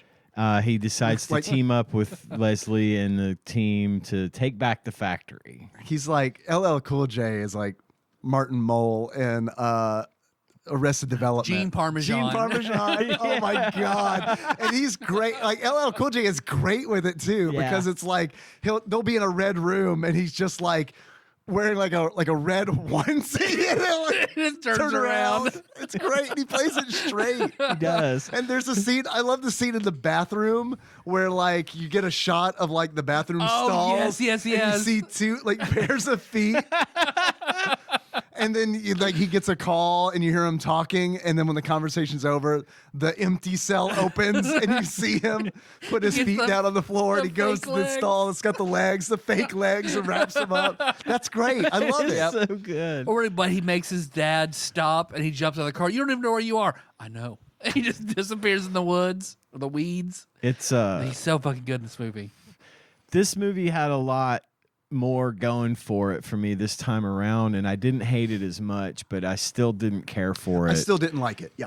You I'm with know, you. there were some moments that I think if this exact same cast had done a different movie, I think it would have been Yeah. a better movie. I just think it was overshadowed by the extreme visuals and the things that just took me out of it. And that opening scene, I started this last night. I switched over to it, and that opening scene with the Christmas play and the stupid music and the thing, and it went on for like It does go 10 on a fucking really long minutes. time. I was about to say, nope, I'm going to actually go to the show tomorrow without having watched this if this doesn't stop soon. Yeah. Just a lot of bad choices, I think, for the overall production of the movie. I think this movie came out on December 22nd, so I don't know if that had anything to do with it, or if it's just, Christmas being a toy-giving, like a toy-centric kind of holiday. I think if they had gone darker with this and maybe cast John Cusack as Leslie, it might have worked a little bit better. If it had been less pretend, frivolous, kind of Willy Wonka-esque sort of thing. I could have seen a darker version of this movie with John Cusack as the lead. A Leslie who's torn as opposed to just someone goofy. who's just not, I don't know. But the Mother Teresa's. But without the mother, there's that. we would not have that if it weren't for the And the current thing. So. tone of the movie, I feel like, is kind of all over the place. It really is. Because it's like there are parts in it where it's like, I don't know if this is supposed to be like, are they trying to do a funny part, or is this like a serious part? It's hard to tell. And it's like, it's hard to tell in a way where I feel like it's an accident and not done on purpose. And a lot of it felt to me, like I told Nikki, I was like, this is like a proto Wes Anderson movie. It really is. Because it's like, absolutely. it's Maybe like, instead of Tim Burton, that's the nail I need to hit is Wes Anderson. I think it's- that's probably right. because it has like these weird like things and bits in it, and like all the surrealism. Like I like the sets a lot. I know like that's probably like a polarizing thing. So Bill Murray should have been the villain. I hear you. fuck. I could have Bill seen Murray in this that. movie. I could have seen And that. Scarlett Johansson in this movie. Ooh. I mean, they still Toys have the 2. they still have the weird age dynamic, so that got that going, right. Got that going for them. But I want to say Scarlett Johansson might have been like 15 in 1992. I don't think she's Maybe younger. But We're talking about Toys too. Yeah. Oh, yeah. But yeah, man, I liked it better than I thought I was going to. I did fall asleep twice trying to watch it. Easy to do. So that's a pass for me, dog. Yeah. I've got a little trivia, then we can move on to the game talk if you want. So the scene in the movie where Robin Williams' character, Leslie Zevo, is addressing the wind-up toys, and he gives the speech Yeah. to the wind-up toys. The good toys. That's ad-libbed, the whole thing. And apparently not Zemeckis. The director's Barry Levinson, who directed Good Morning Vietnam, also with Robin Williams. And there was one other that he did. It wasn't a Robin Williams joint, but it was Rain Man. He directed Rain Man as well. Weird, right? Apparently left the cameras rolling all the time. Again, I feel like that's one of the other things that happened with Robin Williams is that he always had to be on fucking point. And they left the cameras running so they could catch these ad-lib moments and exploit every moment that he was in someone else's presence because he might say something funny. So, and I thought that speech was fine, but it wasn't nearly as funny as some of the other shit that he said throughout the movie. No. Go ahead. Well, you might be about to mention this. I'm not sure. Do you know about the competing films? Like what film was competing against Toys? It was Aladdin, wasn't it? It was Aladdin. Aladdin came out 3 weeks prior. Yeah, and I do have notes about it. Yeah, good. Because there's a whole thing. So I'll just read what came from the Wikipedia article that I pulled some of this from. No, this actually came from IMDb. Released about a month after the release of Aladdin, in which Robin Williams voiced the genie. And because of this, Williams asked Disney to keep his name out of the marketing for Aladdin. Right. And for the genie to not take up more than 25% of the movie's ad space. Disney ended up going back on the deal on both counts and resulted in a falling out between Williams and Disney. And one of the big reasons, there were a few reasons. What I was going to ask you was, what does that have to do with this? Toys was a pet project for Robin Williams. Okay. Because he was friends with Barry Levinson. Okay. So he wanted more. He wanted the Robin Williams sort of moniker Give the Williams bump to give Toys, that to not Toys, not to Aladdin. Aladdin's gonna do he didn't fine. want to. He didn't want Aladdin to swallow Toys, which it absolutely did. In every but way. It probably swallowed would it, have anyway because it's spit it out. yeah. Swallowed it again, shit it out, turned it into compost, Yeah. grew some fruit, ate the fruit. Yeah. Yeah. Yeah. And I mean, it wasn't just that. Robin Williams also didn't want, he didn't want to be used as a marketing tool. So it was kind of those two things together that really kind of set him sour on Disney. I don't know if you caught this. This was not in my trivia.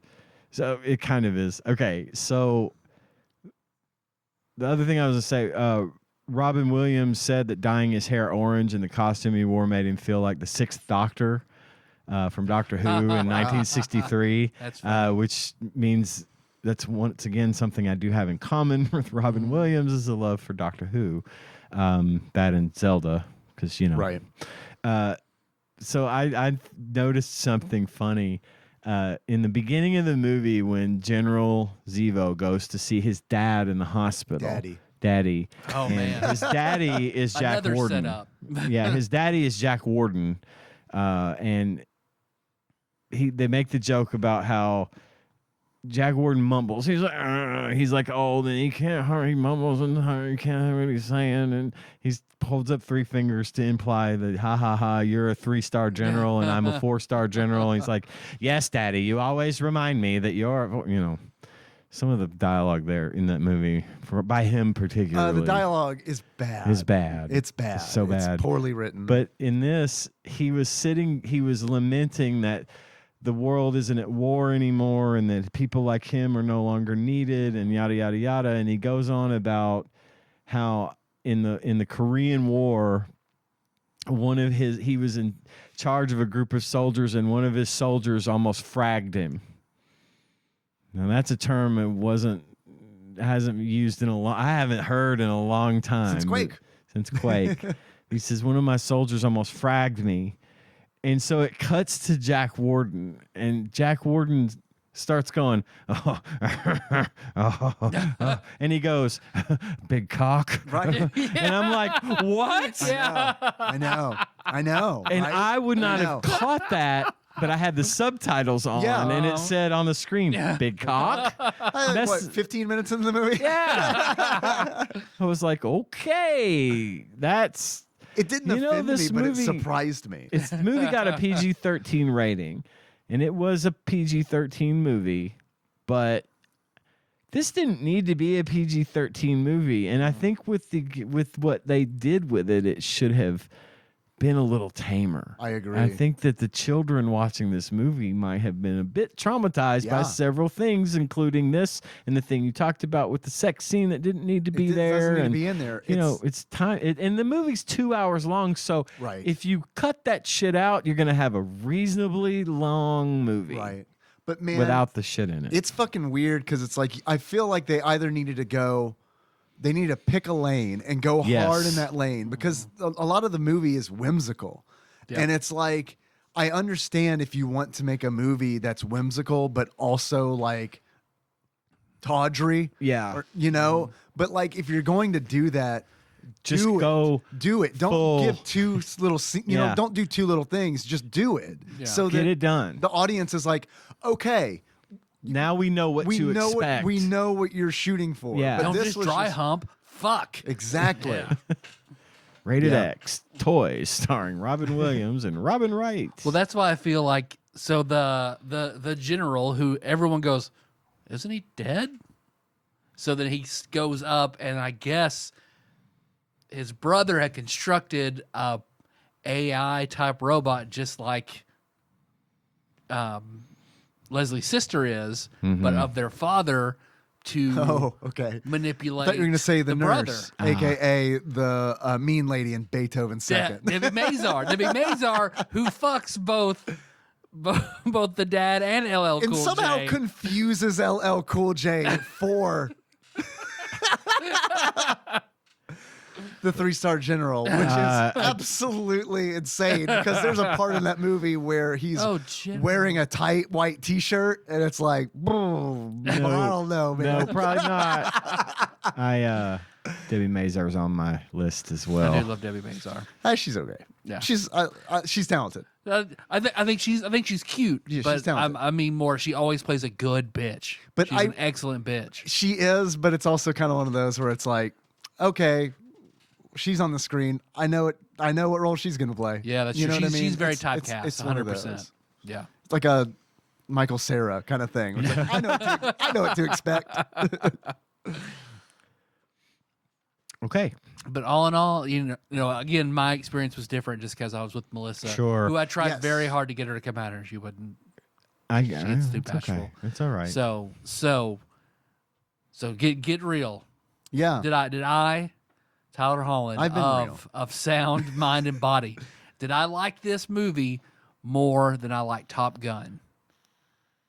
No, of course not. Right. Thank God. Holy shit. I was really worried that Is it super, super close? Again, no. Is it medium close? It's medium close. I appreciated some things about this movie and some of these jokes. And whenever Top Gun, I didn't like Top Gun to the last 20 minutes. I get that, and I'm with you on that. I am not going to go ugh every time I hear about it. Now I do have a fresher appreciation for it. Although I do think on the grand scale, it failed. And I'm not alone in thinking that. It was a $50 million movie that grossed $23 million worldwide. But had Aladdin not come out, damn it. It's Aladdin's fault. Because this was just as good as Aladdin. If not better. But it was okay. It was fine. I don't know that I'll watch it again, but I do have a different appreciation with it. It's fine. Yeah. It's fine. If you watch it as an adult, it's fine. Okay. It's fine. I would never recommend this movie to another human. No, I wouldn't recommend it either. If someone asked me, what's like a fine movie I could watch tonight? You can watch Toys, I guess. I'll tell you. What's a like a mediocre-ish experience? Nope. Toys? Nope. I sure would. No, he was talking about himself. Robin Williams. Oh, my bad. I thought you were talking about me. No. 2 stars. Wisdom Sage says check it out. Or don't. I don't care. You should form your own opinion. Or don't. Or don't. We've covered it as thoroughly as it can be covered by humans. As much as anybody else has. Yeah. Just like, I don't know, man. I don't know what clips exist of Toys online, but that's probably like the best way to watch this movie is like just watch the best parts because the little bits, because the plot sucks. Yeah. The plot fucking sucks. And it's like you were talking about, LL Cool J's character has the best arc. And that is sparked by, what's her name? I'm sorry, the actress's name. The place she plays a great bitch. Debbie Mazar. Debbie Mazar. That's sparked by Debbie Mazar mistakenly calling him by his father's name while they're about to have sex. And it's like, here's the thing that bothers me. Did you see my dad? He was sad. Right. Yeah, she just brushes it off and sits down, files her nails. Yeah. LL Cool J's character is not like, I need to talk to my dad about this. He is like, all right, I'm killing my father. Like you do. Okay, Yeah. sure. My mom died of appendicitis. No, he didn't. He killed her. Yeah. She was a Jane Fonda lookalike. Yeah. That's a pretty good. That was pretty good. Yeah. I don't know. Not for me. Nikki, I was in a similar situation where Nikki had seen it before. Her grandmother had it on VHS and she had watched it. I wouldn't say she doesn't have a great appreciation for it like Melissa does, but she was coming from It just Melissa watched it as a kid. Yeah. So That she loved, like Melissa, her favorite part of the movie is the paper doll scene at the very beginning whenever Joan Cusack is trying on the paper doll. Oh, yeah. outfits and all the outfits she wears. Like she loves her throughout that whole I movie. thought besides LL Cool J, Joan Cusack's character was probably my favorite. Yeah. You know, I thought she was great in it, and she played that role really well. Mm-hmm. The pink hair thing, I want that. Yeah. The pink And I feel hair like helmet. the sort of helmet. teaser was the general when he like shuts down and lays back down. Whenever Leslie puts her to bed, he puts her to bed the exact same way he puts the swan domes and she deactivates. So the game. So on the other hand, where I thought the movie was fine, I do not feel the same way about the game. I was Me neither. very confused. Me too. So I watched a playthrough and then just like, oh, because all I ever got were ducks. That's all I ever got in this goddamn game. Was ducks. I got the bowling balls. I got most of the weapons once I figured out how you get them. So this is an isometric overhead game. Walker. Yeah, you walk through the factory. You're being attacked by the different warlike toys, and you have to defeat them and then find all the cameras in the factory and deactivate the cameras by shooting water at them. You do the exact same thing 4 times. Yeah, pretty much. And then there's a final level where you're hanging from an airplane, flying over a model Manhattan, like at the end of the movie, except it goes on a lot longer. Holy shit. Holy shit.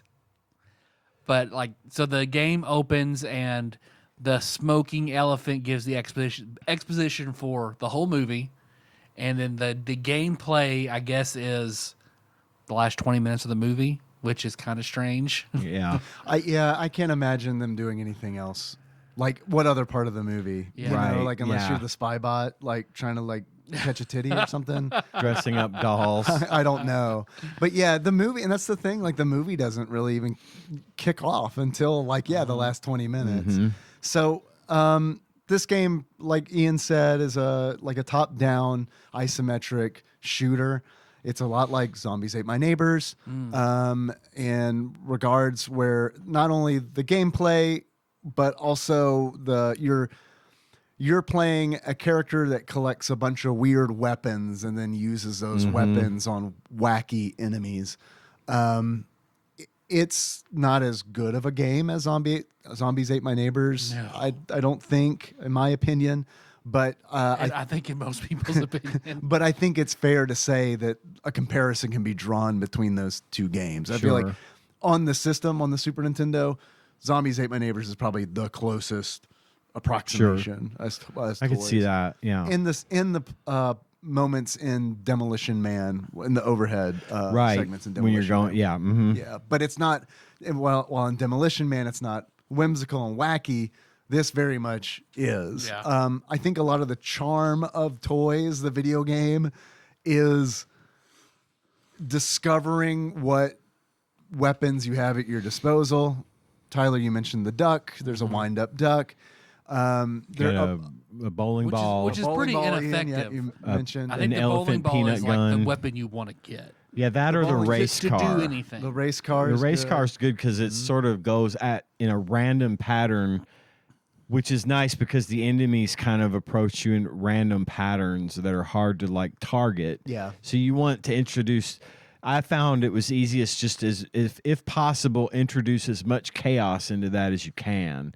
So the law of averages says you're going to hit them eventually, but it was hard to time. It was hard to plan. And it's hard to. It's also a lot of the enemies are quick, and this is a 4:3 aspect ratio. So I often had the problem where, like a wind-up bomb, or It would be off screen. It'd be or off something. screen, Yeah. and then it's moving towards me. I'm moving towards it, and it's like, oh, I'm hit. Yeah, you don't have Don't any have time to warning that react. they're there ahead of time. Yeah, I think a little radar would have been nice. Or of if it some was zoomed kind. out a little or bit zoomed more. out, maybe make the pixels Because smaller. It is like you are way too tight on. I guess they didn't get the image rights to Robin Williams and LL Cool J. They just got No, I don't think they got the rights. Yeah. because you are in the cutscenes. They're just either they're not present or they're just sort of muddy clay It face shows like looking blank shadows, shadows. in front of a door Yeah, or something. it's really yeah. bad. And even Leslie, who doesn't even look like Leslie, he's not wearing his toy. What you would think if I designed it, what I would have put him in. Big It's the red hat. hat, everything. No, he looks like Tim Curry in Clue. Yeah, he does. And he's kind of He hunched does. over and his knees are bent a little bit and he's just hobbling around. Yeah. Yeah. Very strange. Yeah, it was weird. The hat being not present. Yeah. Is the It's on the strangest cover part of the to me. game. Yeah, it's strange to me that they didn't put a bowler hat on the character you play in the game because that's like kind of iconic. That's the Yep. first thing you think of when you hear the movie Toys. You think Robin Williams in a bowler hat Against a blue sky. against the blue sky. Yep. The Windows box art. XP. Yeah, the box art exactly. And yeah, it was a weird choice to do that. Yep. It makes me wonder if somebody forgot to make the call, Yeah, I don't think they got the rights to that. Is Yeah. what I think happened. So it's weird. which is really weird to me If because you're going to make a game from the movie, why would you? we're promoting it, right? You'd think you'd want to have as many elements as possible, but Yeah. there we have it. The game came out in 1993. It was published by Absolute Entertainment. And they have done some games that you might have heard of, Yeah. such as Casper. They did Casper. They did the Ren and Stimpy show, Buckaroos. Horrible, awful game. Terrible game. Oh yeah, okay. In my opinion, yes. They did Home Improvement, Power Tool Pursuit. They did Star Trek Generations, Beyond the Nexus. Holy Ooh. fuck. They're, Y'all played they're that one? LJN for the SNES. They're more LJN for the SNES Yeah, than than LJN is. Yeah. They did Super Battle Tank 2, Geopardy, Geopardy Sports Edition, Wheel of Fortune, Star Trek The Next Generation, The Adventures of Rocky and Bullwinkle, Family Dog, Goofy's Hysterical History Tour. That's a Genesis one. I'm about to say I haven't heard of that one. I had neither. Okay. Is that Mario's Time Machine but with Goofy? Fuck, I hope so. They did Jeopardy Deluxe Edition. Okay. And the I'm sure great Space Ace conversion on SNES. I mean, what the other one worked out so well? Dragon's Lair. Dragon's Lair. Yeah. So good. This is the studio that was founded by David Crane of A Boy and His Blob okay. fame, Yeah. which explains why the credits are at the beginning of the game.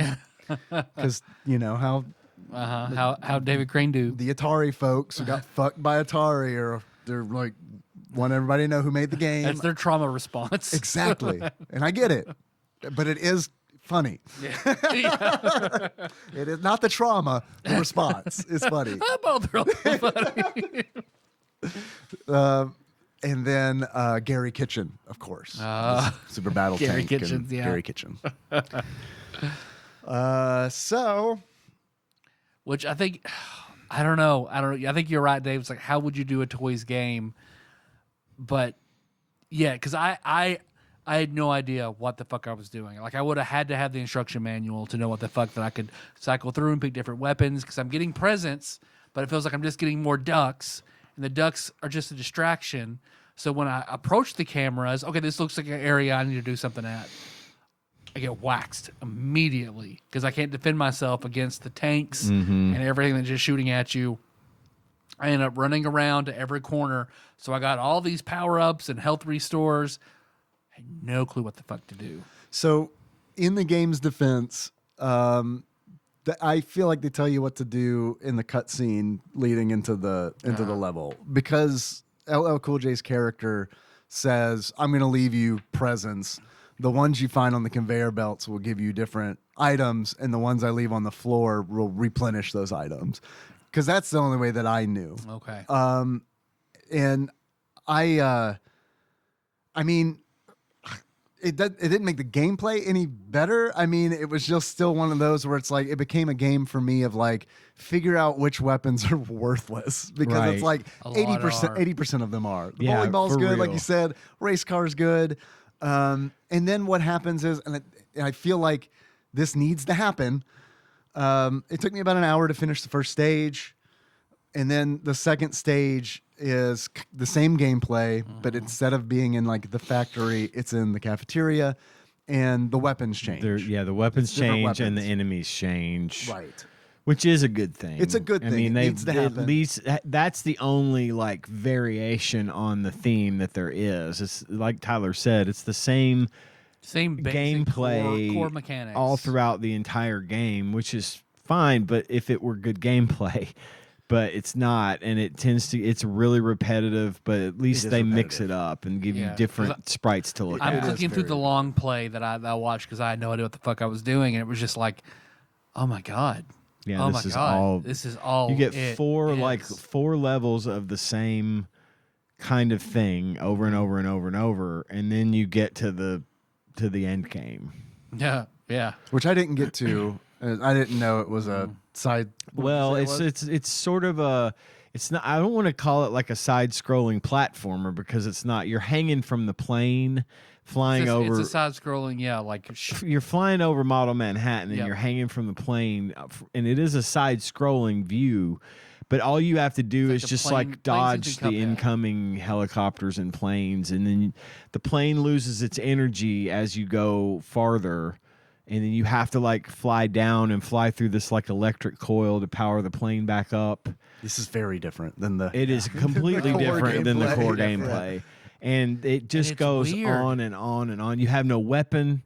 yeah, And you're like just you dodging have to just helicopters. what's fucked up is like I watched this in the long play as well, and what happens is you want to be concerned with where the plane is, but not necessarily where you are. So you're hanging from the plane, but you won't get hurt. You have if no the- hitbox. If the plane, you have no hitbox. So if you maneuver the plane between two helicopters, but your body crosses in front of that helicopter, it doesn't hurt Right. you. I hate it when games do that. And Where you it- have to like figure out Yeah. where the So- And it looked box is. impossible. Very, very narrow, and it is like the scene in the movie is like a minute. And it's a Scene in the long game minute. Is way. That's a scene from the movie. So when he's in the airplane and he crashes into the war room At the end, I you must don't. have fallen asleep. You for must that part. have. Yeah. So ultimately, you remember the plane that Santa Claus was in Yep. at the beginning? I do. Okay, Robin Williams gets to that, and then it flies into the war room. Oh, okay. I was definitely asleep. for that. Crashes into the war room, I was and for that's how sure. they defeat. Well, and then Zevo gets cornered. I was by awake. The, I was awake for this. For the you that, missed the sea swine. that one scene, but that's what the whole end game is based on. Okay. And after you finally get through it, it crashes into the war room, and it's That's it. congratulations. He's game standing over. over his dead body. Here's how many points you get. Play Yeah. again. So that's fucked Please. up. There's a thing that I like about the game. I think that they did a good job with the dialogue because there are parts in the game where it's like, I thought was funny, where it's like, if you try again, the dialogue changes. Oh, okay. Where it's Oh. like LL Cool J's character is like, okay, well, that didn't work. We should try that again. And it's like, That's cool. and then if you try it again, it changes again. And it's like, I didn't get to a point where the dialogue repeated. And I died a bunch. That's nice. So I thought that was cool. Once again, LL Cool J's character being the best part of this franchise. And then also there's parts where like the general is like typing commands on a computer. Yeah. And they sneak little things in where he's like, when you're in the cafeteria, he types out mess hall and then backspaces and types cafeteria. So it's stuff like that where it's like these little attentions to detail that in the dialogue, in the writing particularly, that I thought was nice. Yeah. It is a shame that I don't feel like the gameplay really kind of is as good as that. Yeah. Yeah, well, this doesn't fix what's wrong with the game. It doesn't. And Yeah, it it's doesn't. not a recommend from me. But it's a few, yeah. It's just a noticeable thing in its favor. But yeah, it's still, ooh. And then the other part where there's a different game mode, you guys touched on, you have to destroy the security cameras. And that's when you get to a security camera, the gameplay changes from a top-down isometric view to it's now a first-person carnival shooter. Right. Where you play the game at the carnival where you shoot water into the clown's mouth. Except it's an elephant. Except it's an elephant. with a camera in its mouth. Right. And you've got to, if you spray the elephant in the eyes, it stops, it moves around. The elephant moves around, it's hard to hit. If you hit it in the eyes, it stops moving, and then you can spray the camera longer. Right. And you just got to keep doing that until you either run out of water and fail or succeed. And you have to do that a bunch of times. And you have to do it a bunch. At each camera. At each And there's camera, about and 8 there's cameras. 8 per Yep. level. Yeah. Yeah. And it's just, and all the cameras are guarded by the same 3 tanks, Yep. at least in the first level.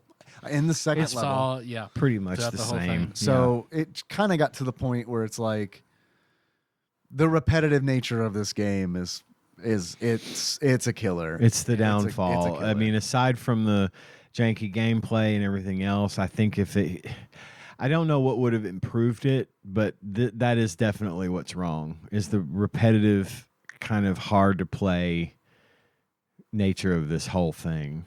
And it doesn't get better. It doesn't get more interesting. It's blah from beginning to end. It's just not very exciting.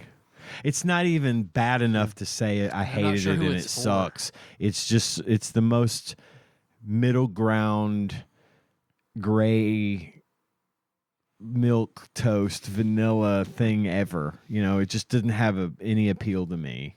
But not because it's bad or because it's good. It's because it just isn't anything. It's just kind of yeah. I feel like it's a very Forgettable. mediocre game. Forgettable is the best word I can come up with. And Tyler, you had a good point where who is this game for? I don't see kids enjoying it. I don't see adults enjoying it. I don't know. Who like toys enough to buy To the buy the game Super Nintendo on, game? You know, just the name I mean, alone? Melissa and her Yeah. brother might have wanted to have it just for That's that. true. Because of that. It was for Melissa and Josh. Yeah. So it's very, very rare. 2 copies were made. One for Melissa. Spoilers for Flopsy. Is it a buy, rent, or birthday? None of Or the a above. pass. I would have passed on it. I would have never. Because I didn't like the movie. Right. Yeah. So I would have passed on it. But at Yeah. best, it's a rental. Yeah. What a weird fucking game or movie to license. What a weird one. Yep. To quote unquote license. Right. I mean, A to year- pseudo A license. Yeah. year after the bomb. Like, Yeah. Right, and you knew by that weird. point that this movie had flopped. So let's just they've cancel canceled it. games for less. Yes, they have. Or like, better yeah, games for real. less. Change. I mean, I guess you already paid for the rights, but like, change the name of the game Yeah. Yeah. to not be associated with the bomb. I don't know. Toy Story would have been a better name for this game. That's a Super Nintendo game. I know. I Could was, have been, this could have been easily Fester's Quest 2. right. Yeah, reskin everything and make it Fester's Quest 2. I might have liked it. Why not? Fester's Quest is a very interesting game. Oh, I played it. with an interesting history. I Yeah, played it yeah. a lot. A lot. It was one of the games I owned. I rented it a bunch. Yep. So where you put it? Top 100? Bottom 100? Somewhere in the middle? Square in the middle. I honestly don't want to give it I don't want to put it in there with memorably bad games. I just want it to, I do kind of want it to just sort of not come Just up. be blah. Just be forgotten and be blah. Yep. Dave? I didn't hate it. I wasn't like, when my hour was up, I was relieved. Where it was like, okay, I'm done with this. Yeah. The second level is a lot like the first level. Yeah. The first level is very repetitive. Yeah. I'm good to not continue doing this. Yes. But as a child, that wouldn't have bothered me as much because time was infinite and I needed to kill a bunch of it. Yeah. So my thoughts then would have been a little different. But yeah, middle of the road. Maybe at the bottom side of the middle more so than the I'd say top like side. bottom but 250 for me. Yeah. I don't think it's terrible. But It's also, not the worst. We played worse. We Yeah. definitely played worse. Mhm. I agree with that. Did you guys have any achievements? I have a couple. Go on. My first achievement is Smash TV. And to get Smash TV, you pick up 20 presents from the factory floor. And my second and final achievement for today is Klaatu Barada Nikto. It's one of mine. And to get Klaatu Barada Nikto, you just beat the game. He says it in the movie. General The general Zemo does. says Klaatu Barada Nikto. I had a moment. I didn't remember that at all. And Oh, I had really? a moment and I was like, holy shit, that's cool. Instant achievement. So for those of you that don't know, it's from originally The Day the Earth Stood Still. That was the way to stop the giant robot. Those are the words you say to stop the giant robot. And more poignantly for me, it was from Army of Darkness. Yeah. They're the words that Ash speaks before he's supposed to speak before he picks up the Necronomicon. I said the words. I said the goddamn words. So I loved that they put that in there. I know it was a call out to, obviously, to The Day the Earth Stood Still, because Right. at the moment, General Zevo's trying to stop the robot monster from killing him, and he's hoping that does that. So I thought that was that was one of the better lines / references in that movie. I agree. So And it's also that was my achievement. interesting that like Army of Darkness was 93. right, just So right it's on like after back that. to back kind of references, the same reference Yep. essentially. Mhm. I guess kind of the same reference. Right. The reference is more on the nose and toys, I think. Yeah, absolutely. Because it he's is. trying to stop. He's the trying to slide. stop a giant Right, robot, right? Yeah. So yeah, I liked that a lot. Yeah, and I me didn't too. mention it because I wanted it to be on my achievements Yep. list. Yeah. So Yeah. I've got it on mine as well. Well- same achievement. you're up. Yeah. My achievement is it's my duck in a box. In order to unlock it's my duck in a box, you pick up the wind up duck off the conveyor belt, which you carry in a box at your crotch, like they do in Dick in a Box. And then you let the duck loose. And then he does some worthless shit. Yep. It's the Hollow Duke of the game toys. It's a distraction. Yep. Which would be neat, I guess, If it worked. If it worked, Yeah, right? Where yeah. it's like, oh, you can distract an enemy and still complete the level. Right. Nope. No, you got to destroy them. So that makes the shit where it's like I did kill things with the Yeah, duck. distract it so it runs off and you run up to the camera. Sure. Sure, Wonderful, perfect. exactly. That's great use. That's some a boy and his blob shit right Yep. there. But yeah, where it's like, well, I can use the duck against the tanks, but it takes 2 ducks to kill a tank and 1 bowling ball. Right. That just shoots straight forward. Well, you can bounce it off of things. No, and that's nice. Which was You're right. nice. You could create bank like it. a gate of bouncy ball that anything that rolled through it was instantly vaporized. So that was one of the better weapons. Bowling ball rocks. Bowling ball does rock. And that's it. That's all I got. Sorry. What was your Klaatu Varata Nikto To beat the game? The same exact achievement. Oh wow, nice, great minds. Yeah, my first one is duck, duck, duck, duck, duck, etc. Release 10 ducks. I got that I was 10 times. Can I tell you my dark achievement? Say goose. Yeah. That no one's gonna like. Tyler, say goose. No. Please. No. You're killing Gonna me. hang there. Oh my You God. gotta take it. Yes. Go ahead, Dave. Are you sure? Yeah. You're not I'll gonna live. hate me for it? No. I love you more for it. More. Yeah, we Duck, both will. Duck, noose. In order to unlock duck, noose, intentionally die as Leslie. That's good. That's good. Nope. Don't hate you for it. That's good shit. Those are also 2 enemies you can fight simultaneously in Earthbound. Oh, A duck and a noose. holy shit! Yeah. Nice. There's a subreddit called "I'm Finna Go to Hell." Yeah. That would fit in right there. Love it. They would love that there. Oh yeah, he did kill himself. Okay. Right. Now I That's get it. the Now I Yeah. see fully the get best it. jokes. My other one, pissdrinkers.com. You piss in 4 elephants' mouths to deactivate the cameras. It does come from like the bottom of the screen. It does. You know, Yeah. if it were hydrated. yellow, yeah, he is. I got a drug test coming up, and I got to piss in some elephants' mouths. And my last one is Good Time Gatsby, Oh, which there was I remember just core memory in middle school of a boy who was Melissa and her cousins, me and 2 of my friends, one being Josh Nance with TADPOG Sweethearts, and had lunch together.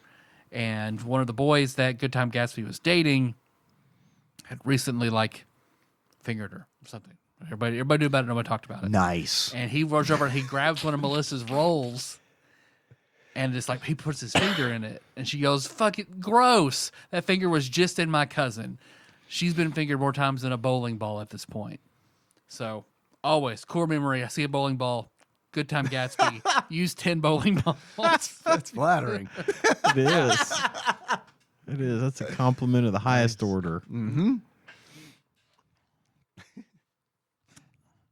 We're going to see what Flopsy has to say about it. Sure. You guys got any guesses? What Flopsy thinks about the game's value and or rarity? I'm gonna say. See, I feel like they probably tried to saturate the market with this thing to bump VHS sales / rentals of the movie. But I'm gonna go with 2 stars and uncommon. I'm torn between uncommon and very uncommon, but I'm gonna say 2 stars uncommon. Okay. See, I'm thinking they might have downplayed it because they knew they weren't going to sell any copies.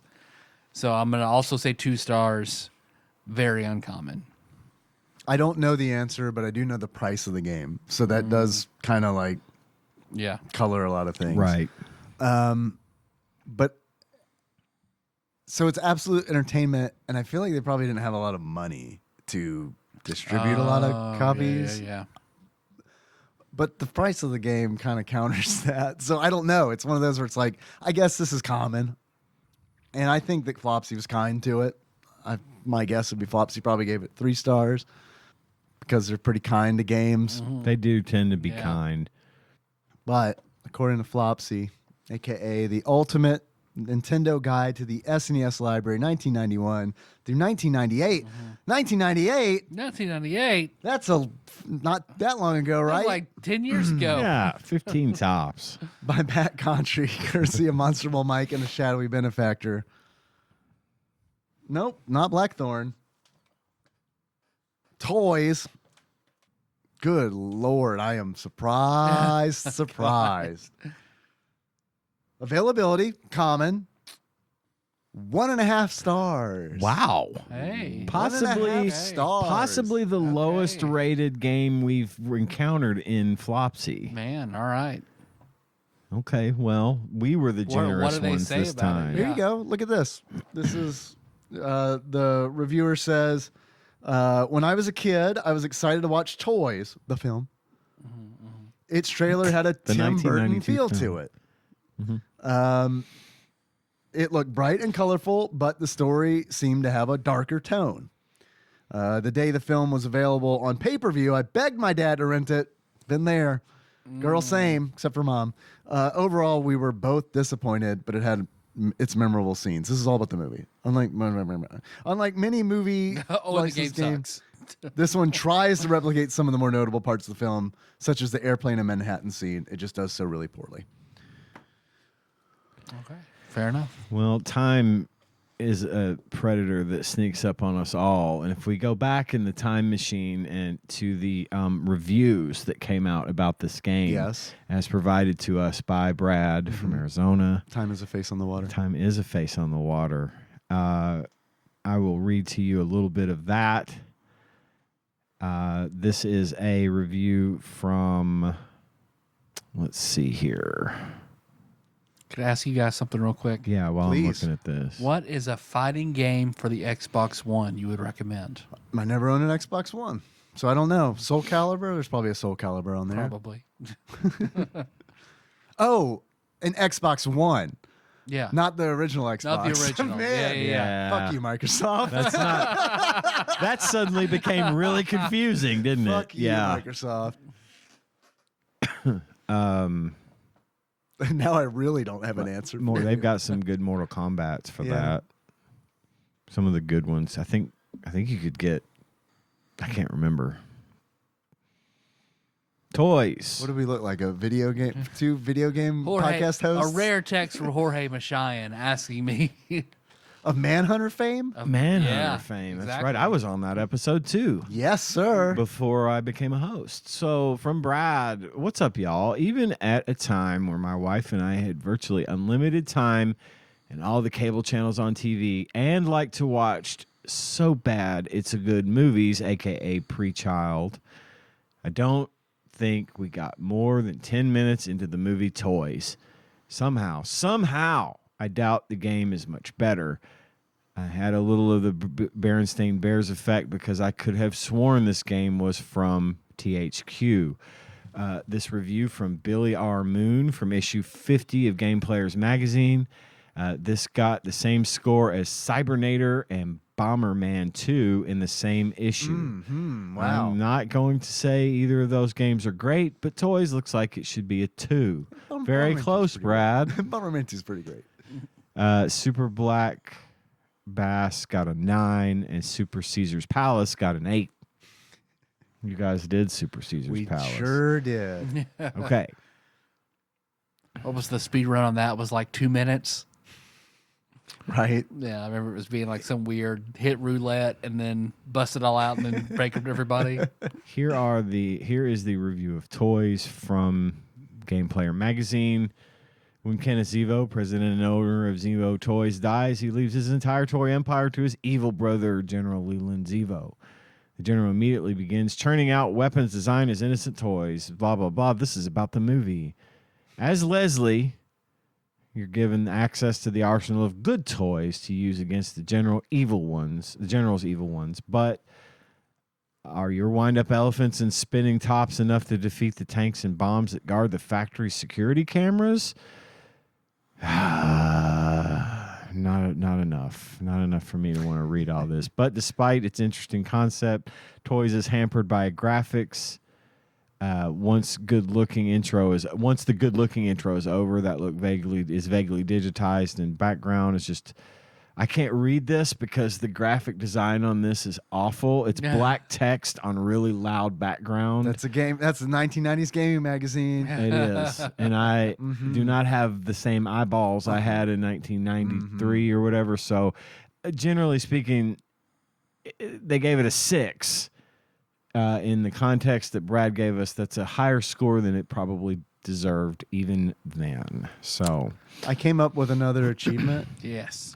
Leslie Nope. In order to Yay. unlock Leslie Nope, you just turn the game off. You just turn it on, and you get to the point where you get killed by a knockoff bomb.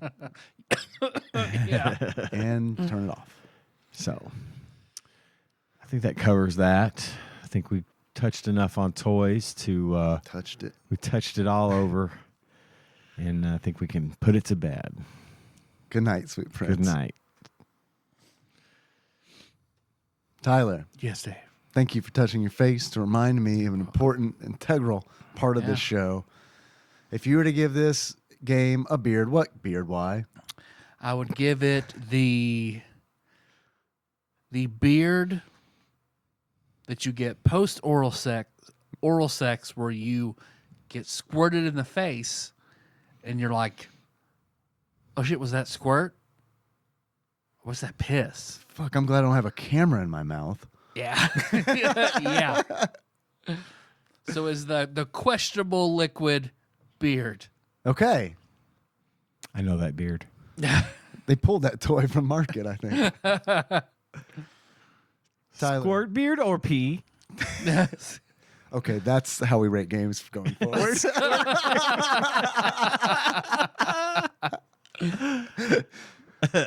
If you were to give this game a pair of glasses, what glasses? Why?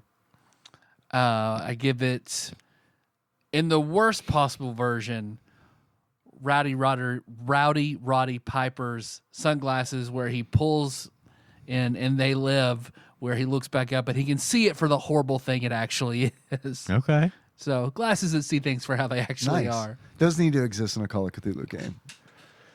Yes. Just throwing that out there. Yes. Agreed. Maybe not yours, but I'm not like being that guy. Like, put this in the game for my character, but like My someone character invented these. right It's in his yeah, backstory. right. somewhere in some Call of Cthulhu game, those glasses need to be introduced. And as DM, you say, and as part of the backstory, you are not allowed to own them. You can't touch them now. Oh, you or do. You they just do go the appropriate insane. sanity damage. Yeah. Yeah. All right. I call them NPC glasses because that's what you turn into when you put them on. All I see is NP. Or is it Squirt? Exactly. Squirt. Exactly. So next week, you said earlier, you mentioned a game that I was like, ooh, I'm going to write that down and suggest to them. Okay. Do. Casper. Casper. I have suggestions as well. Okay. Although I did love the Casper movie a great deal. I haven't seen it. I would love to rewatch. man. It's a great. I loved it. It's a That'd be a it's good a one for product memory, of its too. time. I don't know. Well, a Phil. little romancy. Well, the uncle ghosts are. He doesn't really do movies. He Oh, nopes out of them a lot. I was surprised that This movie, Casper's safe. no, I'm not worried about like the content. Oh. I'm just Oh, concerned, like, attention it's an span. attention span. There's I part where gotcha. Bill Paxton goes, big cock. There's because like in toys, what got his attention, he kind of walked through the living room when the kids are playing the war games, and he was like, "Oh, this is awesome," and I'm like, "Yeah, it is awesome," but the movie says it's not. I don't know why. Like when he's playing the video game in the arcade and Dude, he's and those blowing games up look the UN Fucking van. awesome. From, like, One of 'em was 1992. Afterburner. Oh no! I know what you're talking about. Yeah. I'm talking about the General's arcade, where he's Oh, got yeah. the kids playing like these fucking Yeah. like realistic looking war Uh-huh. games. Man, in 1992, can you imagine? God, I would have been at the arcade a lot more, and I was No 20. shit. But I thought about you when they showed Afterburner Yeah. in the movie. I have suggestions as well. Go on. Although I'm not Goon. opposed to doing Casper, we could just put all of these on the docket if you're interested. Toy Story, Toy Story. because There's another toys. good one. Because toys. and Lethal Weapon Yes. because of Lethal Weapons in toys. So, Yes. I mean, thinking about those two as movie games we could do. And then also, you said this earlier, I like the idea of Star Trek Generations Beyond the Nexus. Star Trek Generations is a great movie. If you're interested in that, I would be... What's the one we did? We did Deep Space Nine. Deep Space Nine, yeah. Oh, okay. However, I will say I can never for sure guarantee if John Turley can be on. I want to do it with He's him. going to When we want to know he be can. on when we absolutely know he can. And I also would very much like for you two to watch Star Trek Generations. I'll watch it's, it. It's It's a a good movie, movie. right? It's Yeah. a movie, I'll watch and it. it is after the show ends. Do I But you need- don't have to have a whole lot of show knowledge 'Cause I to won't. get it. Okay. Yeah. You don't really have And I to will have have even any. less. You won't have to have any. It's good. You know the basic characters of the show, and that's all that really matters. But so Yeah. I'd like to do that at some point. Of course. I didn't know it was a thing until you mentioned that this company developed it. Be a good movie tie-in game as well. So Okay. at this point, let's leave it at Casper, Toy Story, or Lethal Weapon. What do Okay. y'all think? I mean, I'm liking Casper. I'm Honestly, liking Casper. I'm liking Casper because I've seen some gameplay of Casper on the PlayStation. Uh-huh. So I'm kind of curious Okay. what it looks like on the Super Nintendo. I'm down. I like the movie, and I'm interested to see what the game has to offer. I've always been kind of a Casper fan, so And I'm down to watch the movie. I'm sure the Nikki movie would is too. Great. it's a good movie. movie's It really is. great. It's more appropriate than Toys in the sense of it seems like Toys was marketed at a younger audience than it actually really produced for. Casper is not that. Cool. And Christina Ricci's in it. Yeah. She's really good in it. So yeah, Devin definitely. Sawa. Yes. Yeah. hmm Just haven't seen it. Bill Pullman Really, I didn't know plays that. her Oh, dad. Okay. Yeah, good shit. I enjoy it. Let's do Casper. All right. Casper Sounds good. Perfect. from the movie Kids, right? So we're gonna watch Kids. Nope, don't do that. Agreed. Don't do that. Don't watch Kids, please. Watch it once in the 90s. And that's it. Yep. So thanks for listening, everybody. You find the show on iTunes, not SoundCloud, Spotify, not Stitcher, all that business.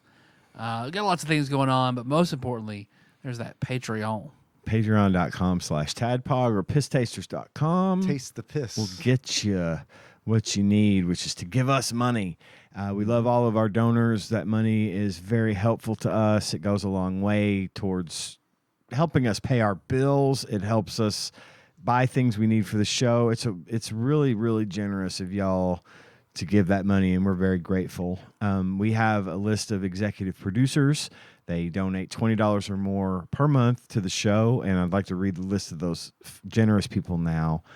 Starting with Plinko Nick Price, Usurper Grimm, Cubicle Monkey, Cthusiast Jeff Miners, Gamebug Prime Nathan Eaton, Matt Gentile, a.k.a. Gentle G, Louisville Correspondent, Princess Consuela, Banana Hammock, Flavor Trek, Taryn Dahl, congratulations on your marriage, Pinball Airplane Archmaze, Chris Edler, we're sorry you couldn't be on this episode, Sandwich Pope Phil Hawkins, Drink Smith, Joey Webster, and Derek Pope Sandwich. Thank you all so much Hell for yeah. your generosity. Hell Hell yeah. yeah. Big hell yeah. And thanks to Dane, who, despite his hardware problems, managed to get Top Gun up and running Yep, thank on you. our YouTube channel. Sorry and about the hardware problems. Yeah, sorry you had to go through that. sucks. Appreciate that you still continue to upload our show to YouTube every week. Just because you're nice. And once again, thanks to Brad from Arizona for sending us fun facts about toys this week's game. And I would like to thank somebody as well. I forgot I had this. It wasn't shipped to us in this plastic 5-star bag that Okay. I'm wrinkling, and you like that Ooh, let's ASMR? get some good ASMR. They Good- don't. Yeah, they don't like it. They don't like it. They. Oh, I see what it is. We got from Tadpog Santa, cranberry orange relish. So fucking good. Okay. You want to try it next week? Yeah, that sounds good to me. Because I'll need to get some spoons. It's and stuff, and vacuum we'll packed, try so it. it should be Oh, fine. yeah, I mean, I honestly was just gonna give it to you. I think it's for you, but Oh, maybe because I do love it, but I'd like all of us to eat it because it's so good. I don't like cranberry though. Is the thing. Oh, okay. But I'll try it. I mean, do. I just I'll feel try like I this can't with fully ya. appreciate it. Yeah, hold on to that. Bring some little cookies or crackers or something Yeah. next week, and we'll try it. But I believe that came from Kana. Is Oh, my yeah. is my Oh, guess. yeah. Very much. So, Anna, thank you. Kana. That's awesome. I can't wait Jack to of try Ziggy it. Moons. And the reason that it took so long is because it takes me a while to get stuff from the P.O. box. And then it also takes me a while to open things because sometimes it's tough to open a box for whatever reason. Yep. It's tough for me to mail a box. I get it. It could be sitting in the room for a while. And The box room. in the box room, it's where I put all the boxes that one day I'll open, but just can't bring myself to open right now. There might be an where obligation they in go. there. I don't want Yeah. I'm that way with envelopes, but never boxes. I always open boxes. So, our theme song, The Boondocks Take Drive, link to that track from the shows at TADPOG.com. How you guys want to close it out? Robin Williams? Oh, sure. What's your favorite Robin Williams character? Sure. So, until next time, Tropical Capricorn. Who are you? Hello. Ah, yes, of course. Cuban bean. Hello, Cuban bee.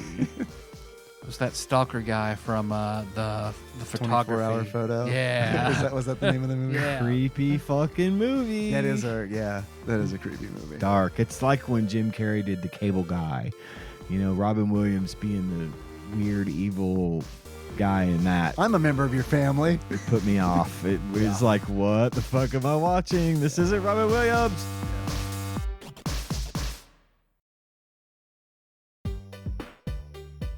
TADPOG is hosted and produced by Tyler Holland, Dave Moore, and Ian Chandler, and is available wherever fine podcasts are hosted. Have a question or comment for the hosts? Call us at 270-883-2555 and leave us a voicemail. We'll even play it on the show and respond eventually. Want to send us something?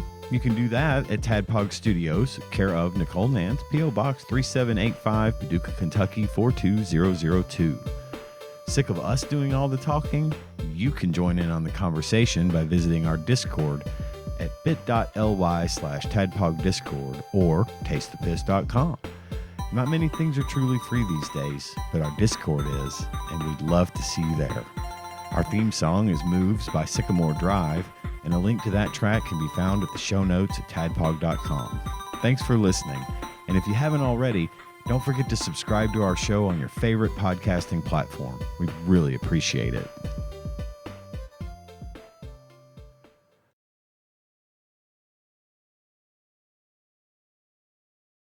Titty milk. Don't say anything you don't want recorded. Not the The first one was Tea milk's good. the first one was better though. That was it had I don't know why it just had a better It was a surprise. mouthfeel. Surprise titty milk as always. It's probably the first time I've ever used the phrase mouthfeel. It's good to use it in the same sentence as titty milk. Yeah.